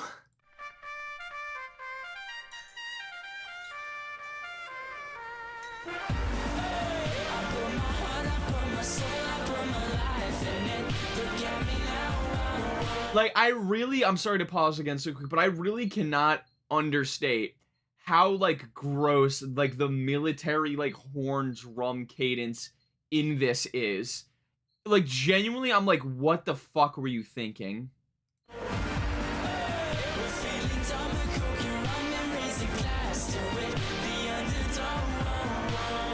The underdog, like, bro. That's the creative part about it, which makes Peggy the GOAT. In a perfect world where AI doesn't affect our system, I feel like most creative people will expand on it. Yeah, and make something new and different. I agree with you. And I think Peggy is, you know, for all Peggy's faults, I think he did approach it in a relatively like good faith way, you know? I don't think Peggy made like this AI sample to genuinely be like, look how fucking awesome this Blues Future cover is, right?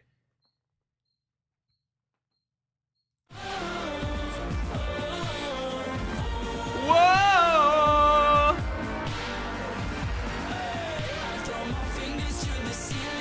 We're not even halfway through, by the way. Also, I feel like I've never heard a song that has more like anthemic party energy that's made me less like excited and like in a party mood. I think if this shit came on at like a function, I would straight up walk out.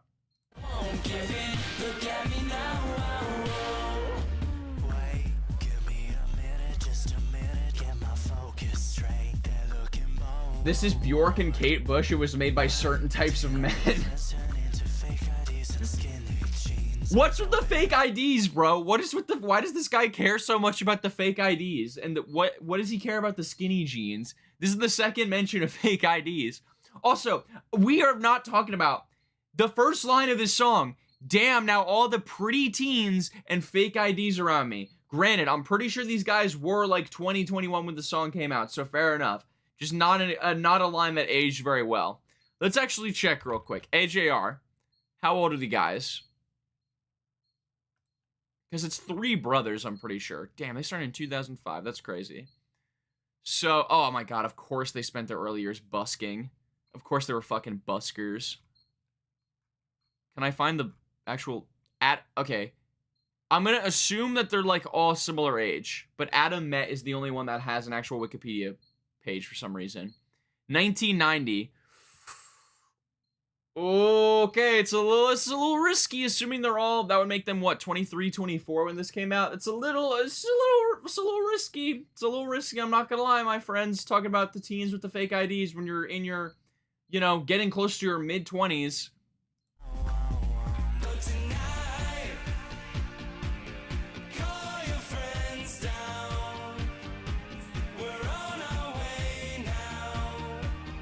And I feel like shouting, oh, I feel like shouting. Do we also, can we all peep the cover real quick? Like, I know it's kind of hard to see, but like, it's like Weezer if like there was no aura. And even Weezer doesn't have like traditional aura. They have like nerd virgin core aura, but like this is like not even that aura. Alright, I'm gonna just go to the outro. I can't do this, man.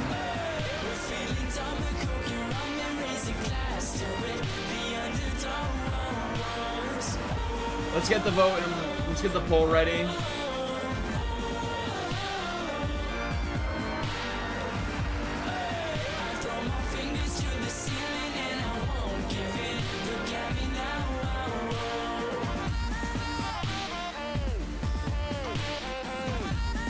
All right, you know what? That kind of vocal thing was a little bit cool. Honestly, a little bit of redemption at the very end. All right, polls up.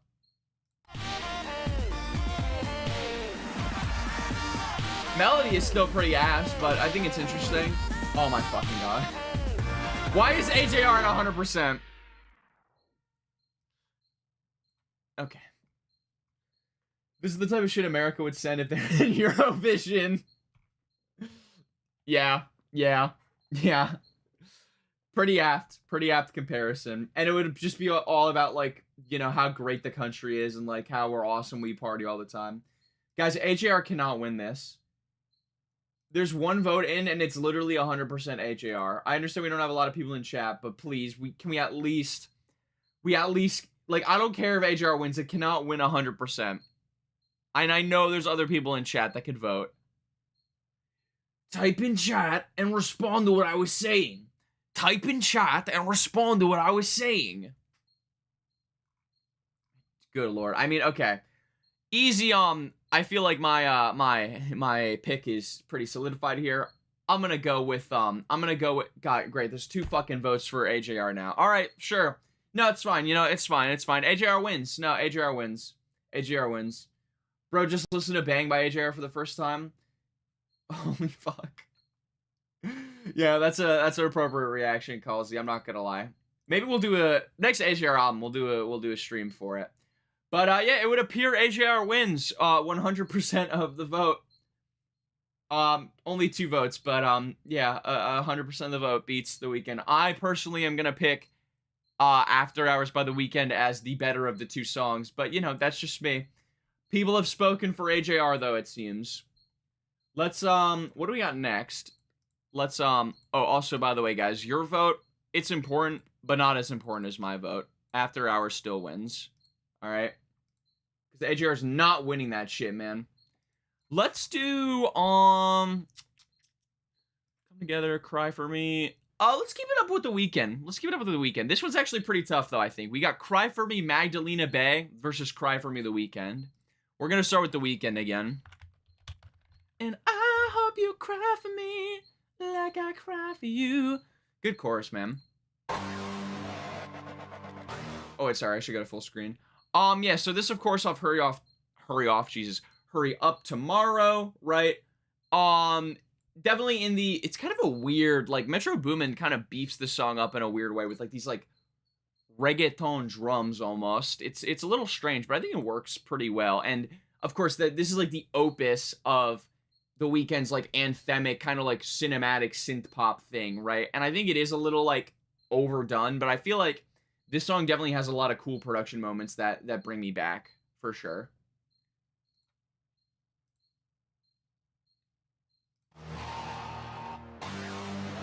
I know it'd be hella close. Heartless by Kanye versus Heartless by The Weeknd.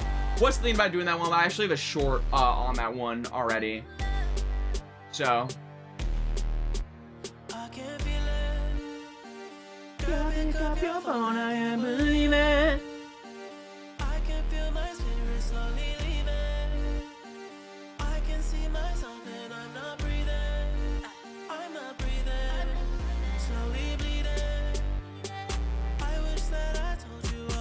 Very like weird rhythm though, but it kind of works.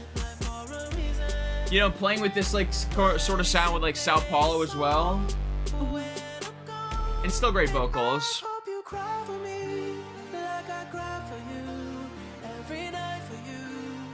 Take it easy on me, baby, cause I tried with you, saw my life with you. End of time. Magdalena wins, no diff. Let's not even play around. Hey, we'll see, we'll see. I like the song quite a bit, man. While you're talking about AJR, Kraken, you missed it. The last, we're doing Who Did It Better, the series where we take songs. This first episode is going to be songs with the same name. We were talking about After Hours by The Weeknd versus After Hours by AJR. And we just got finished listening to it. And AJR won. So it's objectively the better song, according to my audience. Yeah. So, you know, just think about that for a while.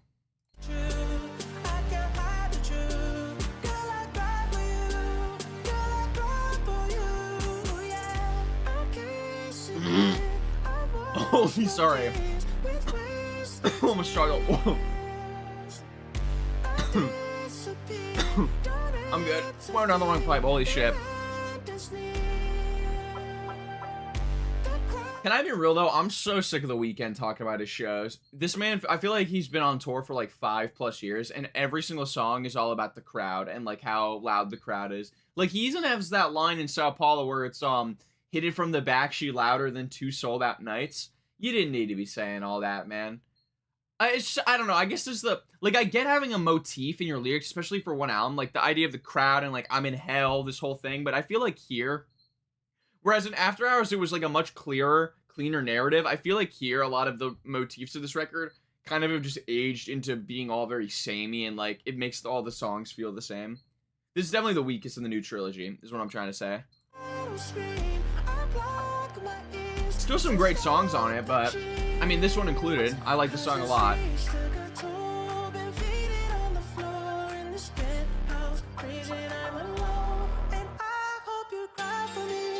Like this part in the production is really cool. And then the way it drops, man.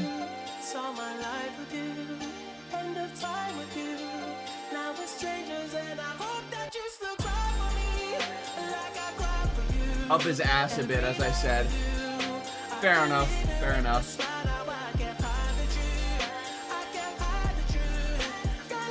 Yeah, I'm gonna get the next poll ready.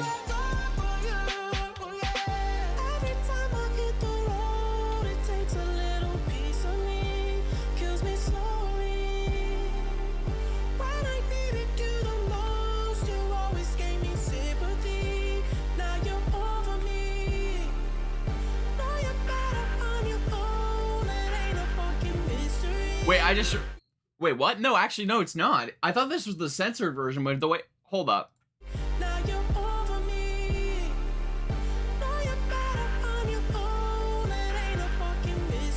Why does it sound like that fuck was dubbed in? Is that listen to this.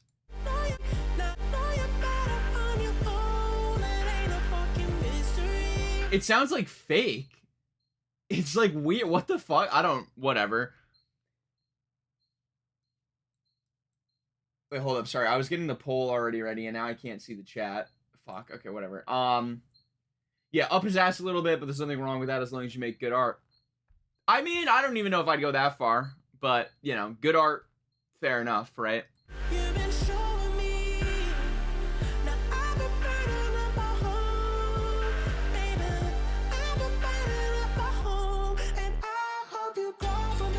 This last chorus is really cool too with the pitching of the voice. It's a very nice drop.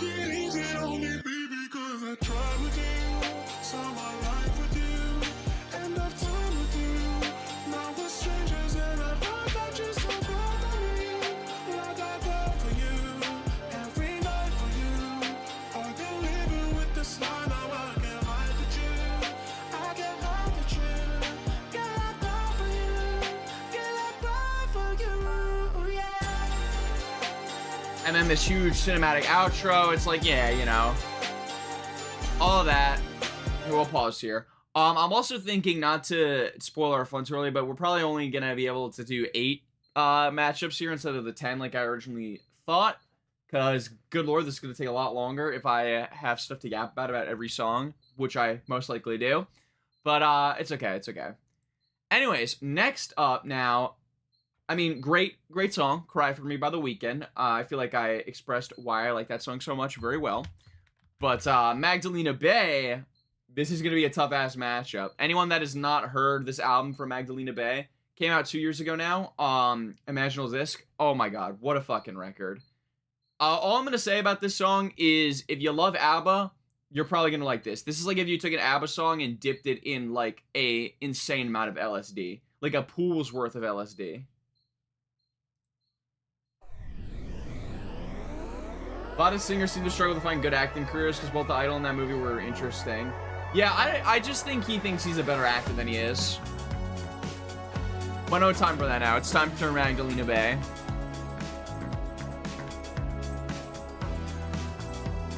Weirdly kind of similar production in a certain way. I guess, the synth work. But shout out Matt and Mika, man. Great duo. Very excited for what they have to offer next.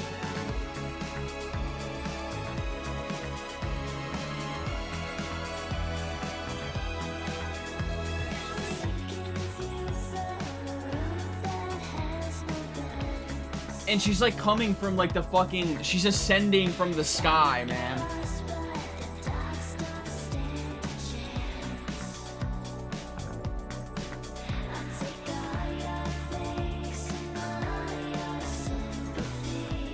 Isn't it crazy I still haven't finished the ramen, by the way?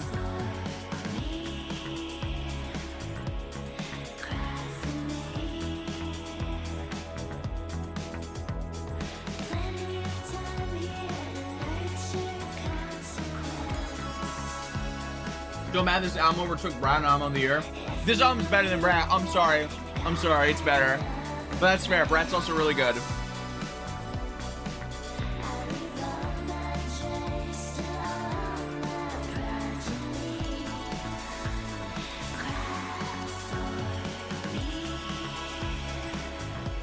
Very ethereal lyricism too. Like, I leave all my dregs to the progeny.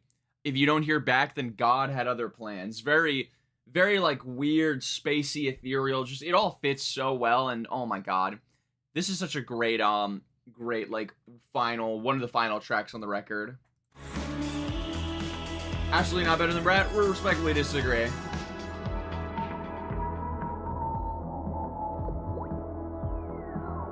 Yeah, then we get this instrumental break that just says eargasm on Genius.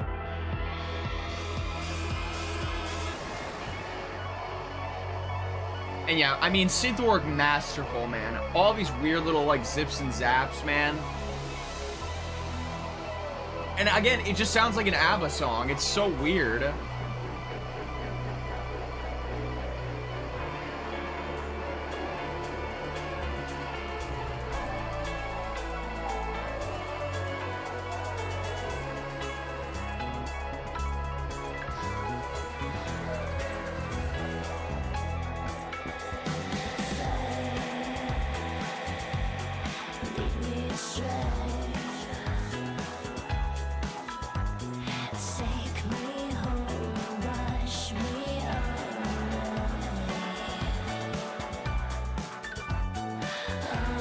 And again, I mean, I don't want to keep pointing out with the instrumentals, but there's a fucking piano in here now. When did that even show up, man? Like, it's so full and beautiful and just maximal. Like, it feels like, all right, kind of a weird ref, but like, you know Mario Odyssey, the Luncheon Kingdom, where there's like the pink goo everywhere and like all these like weird little foods and stuff, and it's like kind of fucking space at the same time.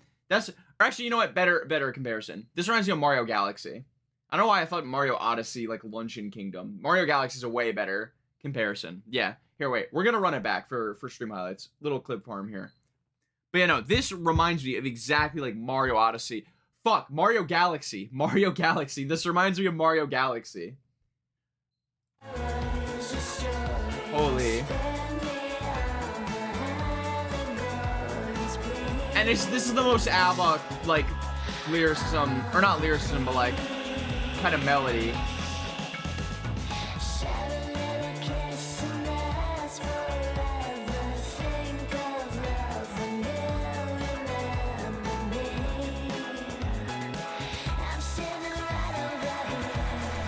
We're gonna get the poll ready as well.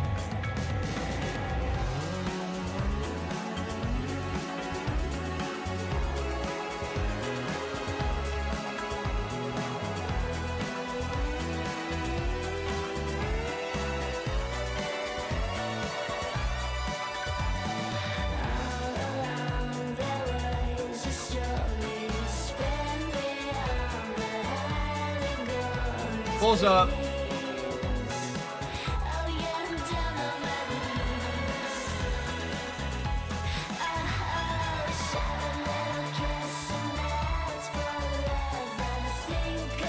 It also, can I just say, it also carries its length so goddamn well. I say this a lot about tracks, but like longer tracks like this is 5 minutes, right? Not the shortest track in the world.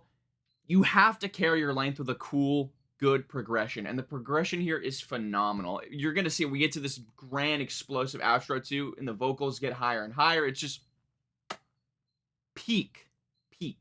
6-7, 6-7.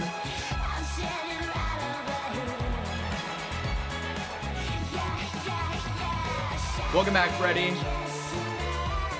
We're in the middle of a dab. Who did it better?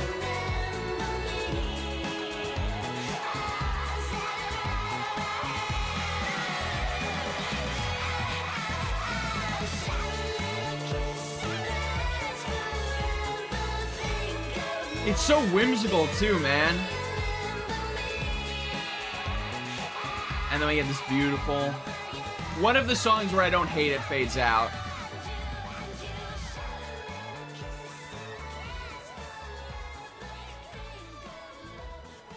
Also, weirdly enough, kind of sounds like, what is it? Trap Bunny Bubbles, PP Cocaine. Some of the ad-libs. Trap Bunny Bubbles! Something like that. I can't do it. I will... Does she have any songs that have titles similar to other things? I would love to talk about PP Cocaine, man. But, okay, yeah. So, I'll give like 30 more seconds. Cry for Me for the Weekend versus Cry for Magdalena Bay. It seems everyone in chat has voted, though, with a Magdalena Bay winning. But, I would also agree. I would probably go Cry for Me myself. In fact, I will actually do that right now. Boom. I would agree Cry for Me by Magdalena Bay. Not by much. This one is certainly much closer than, you know, AJR versus The Weeknd. But, you know, great tracks here, both of them. I just think Cry for Me, Magdalena Bay is a little bit stronger when it comes to production. Vocals, it's close, but I really, you know, Weeknd's vocals are obviously great. I really love Mika's vocals, though. She feels like an angel coming down from the skies on this whole album. And then lyricism, you know, this is one that's more in the context of the full album. I feel like to get more lyrically, I will give the edge to Cry for Me by The Weeknd, but again, I think that production, just progression is just, yeah, it's giving it to Magdalena Bay for me. And yeah, looks like, yeah, staying 67% Magdalena Bay, 33 The Weeknd. Okay, it has been decided. So, next up, I'll tell you what, we're gonna... Here, we're gonna get rid of this one for now. Because that one is going to take a while to do. We already did these two, and then we're also going to get rid of... Fuck, all these are good verses. We'll do the Tell Me one another time as well. So these are going to be our 8. So 6 left now. 1, 2, 3, 4, 5. Let's do... We're also going to conclude probably with the solo Frank Ocean, because I think that's going to be a fun last one. Damn, wait, I should have voted for The Weeknd for your brat comment next time. No. You can't be voting like that. Also, I just realized, I'm gonna, like, copy. Can I do that? Does that work? Here, I'm gonna chat test real quick. I put chat in on my other frame, so maybe you guys can see it now. Yeah, okay, perfect. Now chat doesn't have to disappear when I go into the fucking... Yeah, okay, that's a lot better. I don't know why I didn't think of doing that. But yeah, now y'all can see chat when I'm on this tab. Let's do... let's get the Dreams one out of the way. We're going to do Dreams by Fleetwood Mac versus Dreams by the Cranberries. Pretty fun one. Might have a little bit of a hot take, too. Decent margin. Damn, 3 billion streams damn near. Of course, off of Rumors, their iconic 1977 album. Shout out Stevie Nicks, man. She cooks on this one. Like, there's a reason this song has stood the test of time.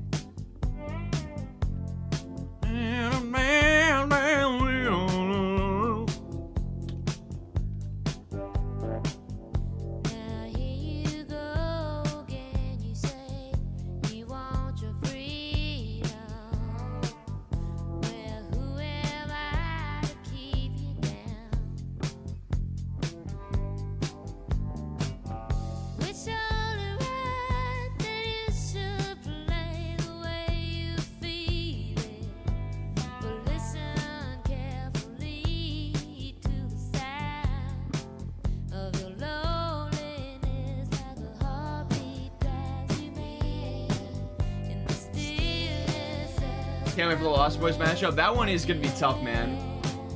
Never listened to this album. I know people love this thing. I'll be honest. I am someone who was also in the more recent camp of listening to this album. I think I listened to it not that many months ago, and I get it. Not my favorite album of all time. Certainly not.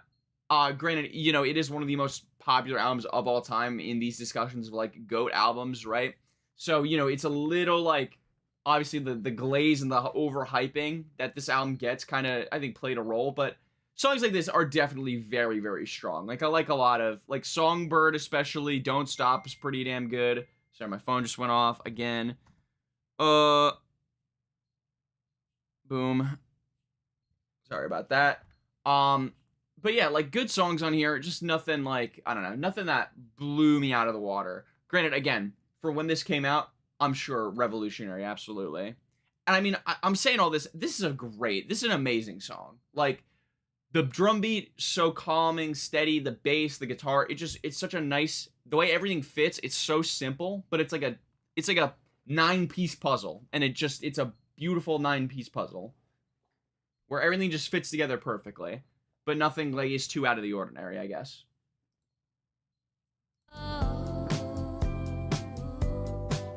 And Stevie Nicks has got a hell of a voice, man.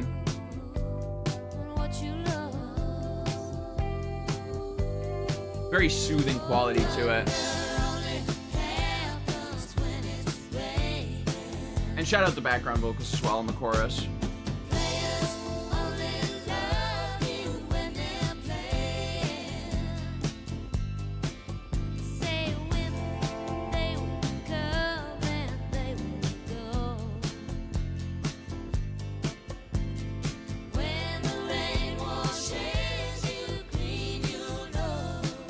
Oh, Kendrick said it. Damn, we're already at 2 hours? What the fuck? I feel like I haven't even been streaming that long.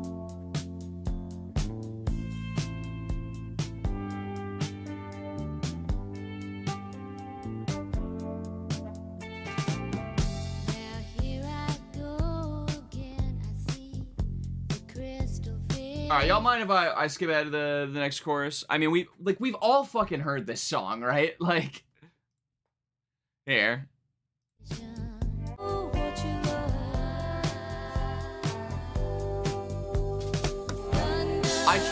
I just kind of don't have too much to say about it. It's tough talking about, like, we've got another one coming up, but it's tough talking about such, like, classic songs like this, because it truly is, like, everything that there is to be said about one of these songs has been said. Like, there's nothing I can say that has not already been said about a song like this. This long stream, you don't have work today? I do not have work today, no. We will be going for a pretty long time today, but I don't want to go, like, 4+ hours like we did with the Daria Core React. Although, I will say, little news about that coming up at the end of the stream. We'll talk about a spiritual successor to that. Great line, too. I mean, it's so simple, but very memorable. Thunder only happens when it's raining. Plays only low when you're playing, I mean. We'll go.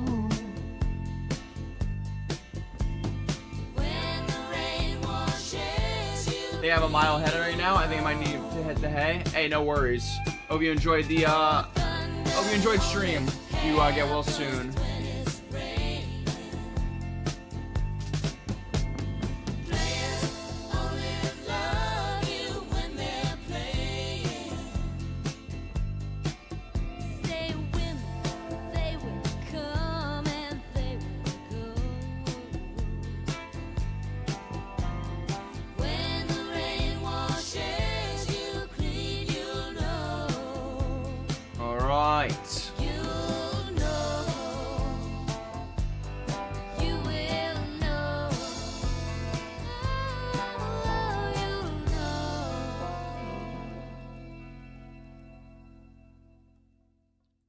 All right, yeah. I mean, of course, Dreams, Fleetwood Mac. We all fucking know what this song is. So like, there's not too much to be said about it. Classic, true classic. Also a classic in its own right, honestly. About 20 years later too, right? Right, 90. What was this? 93, 95. We got Dreams by the Cranberries, and this whole album, by the way, really fucking good. 1993, yes. Shout out the Cranberries. Very underrated band, I think, in the grand scheme of things.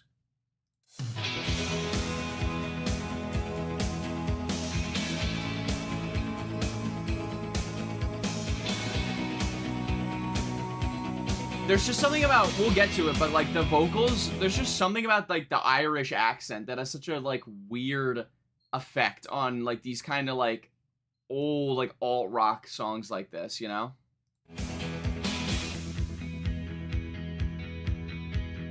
Where's my album of the year, by the way? Here we go.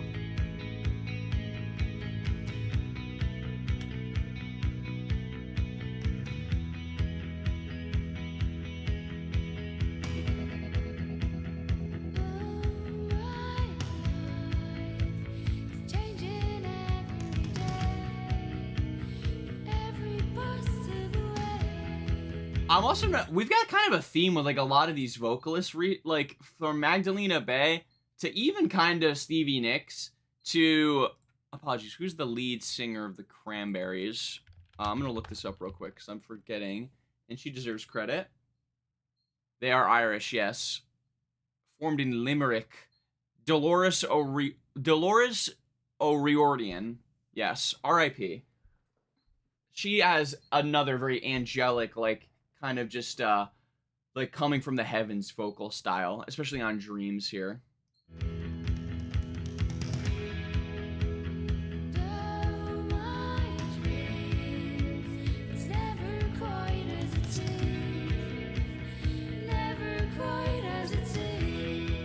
Shout out Sunday, by the way, my favorite track, probably, or just Linger.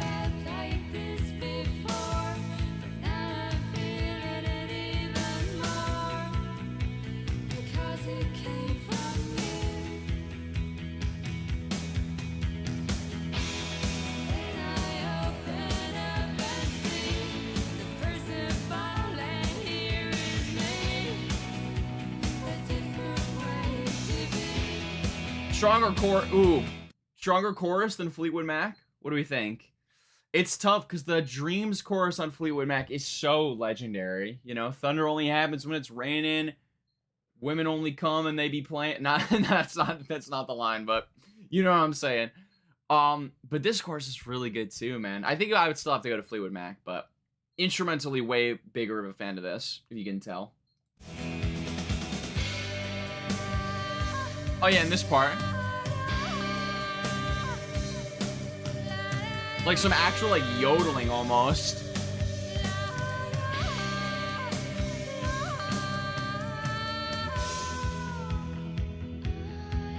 Don't break the slutty little glass. I will try. Have a good one, Lavender Coochie. Take care.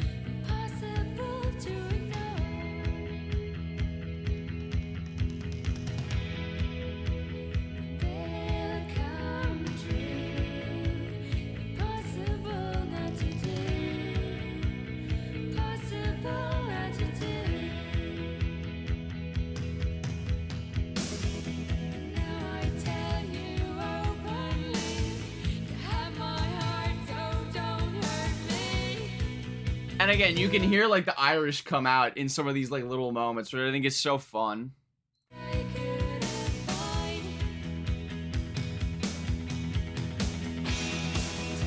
Gonna get the poll ready as well.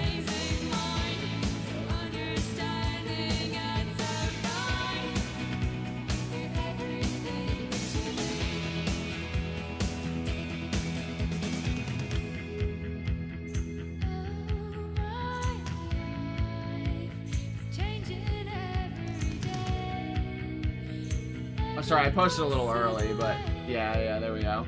Pulse up. We're gonna get the outro here.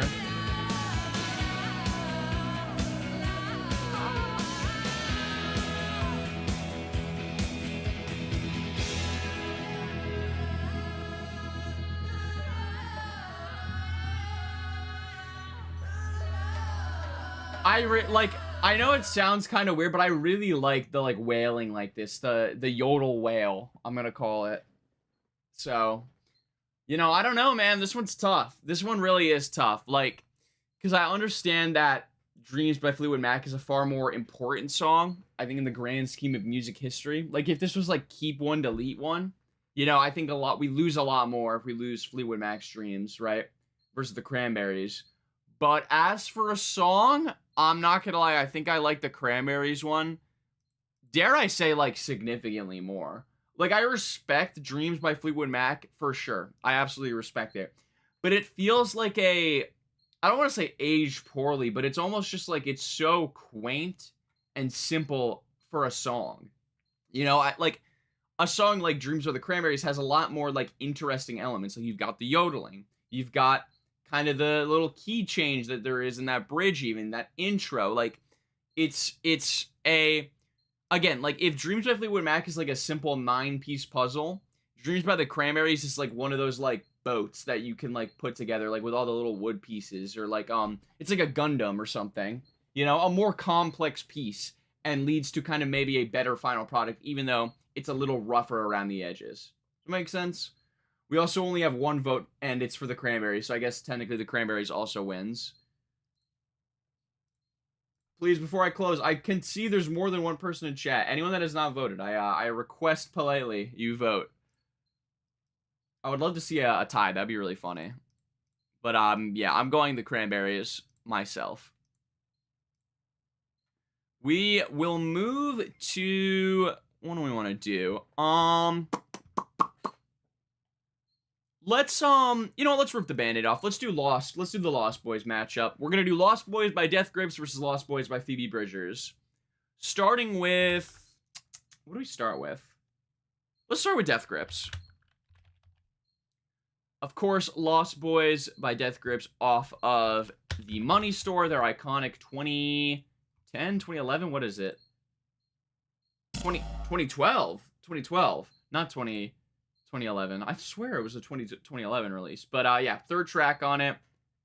If you've not heard Death Grips, just, I would say get prepared. Very, early on the forefront of industrial, like, experimental hip-hop stuff, you know. You would have no Peggy. You would have no Yeezus. You'd have none of that shit without the Money Store, right? This is admittedly one of my lesser favorite tracks on it, though. I'm gonna be real.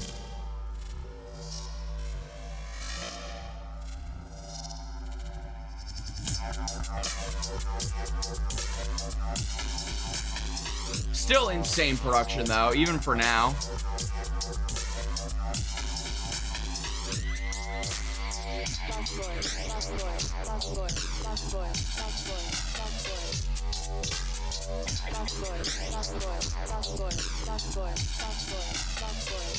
No one asked about... You're right, 2011 was ex-military. No one asked about the MGK and Trippie Redd song, by the way.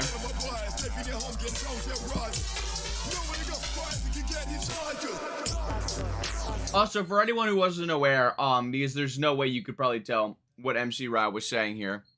Other side of the tracks, Scuzz Outsiders, Nothing to Lose, Strike of Midnighters, Lost Paradise, True Black and Blues, No Shoes, Flat Tires, Broke Out the Pen, Blood on Barbed Wire, Safe in Your Home, Gated Zone Terrorizers, Nowhere to Go, Far as I Can Get, Hitchhikers. So, kind of like, I honestly no idea what he's talking about, but True Black and Blues, No Shoes, Flat Tires, I'm guessing, like, you know, just kind of doing crimes, basically.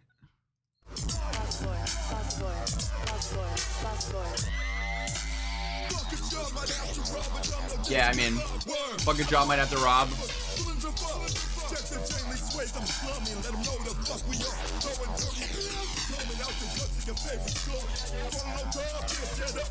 Oh, that's a nasty line that I don't even think of. Coming out the cuts like your favorite scar? Ew.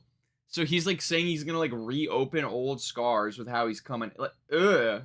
I don't like the sound of it. But like, it fits for a song like this. So it's not a, you know, not a bad thing. Oh, I've seen footage. Sorry. Shout out, I've seen footage, man.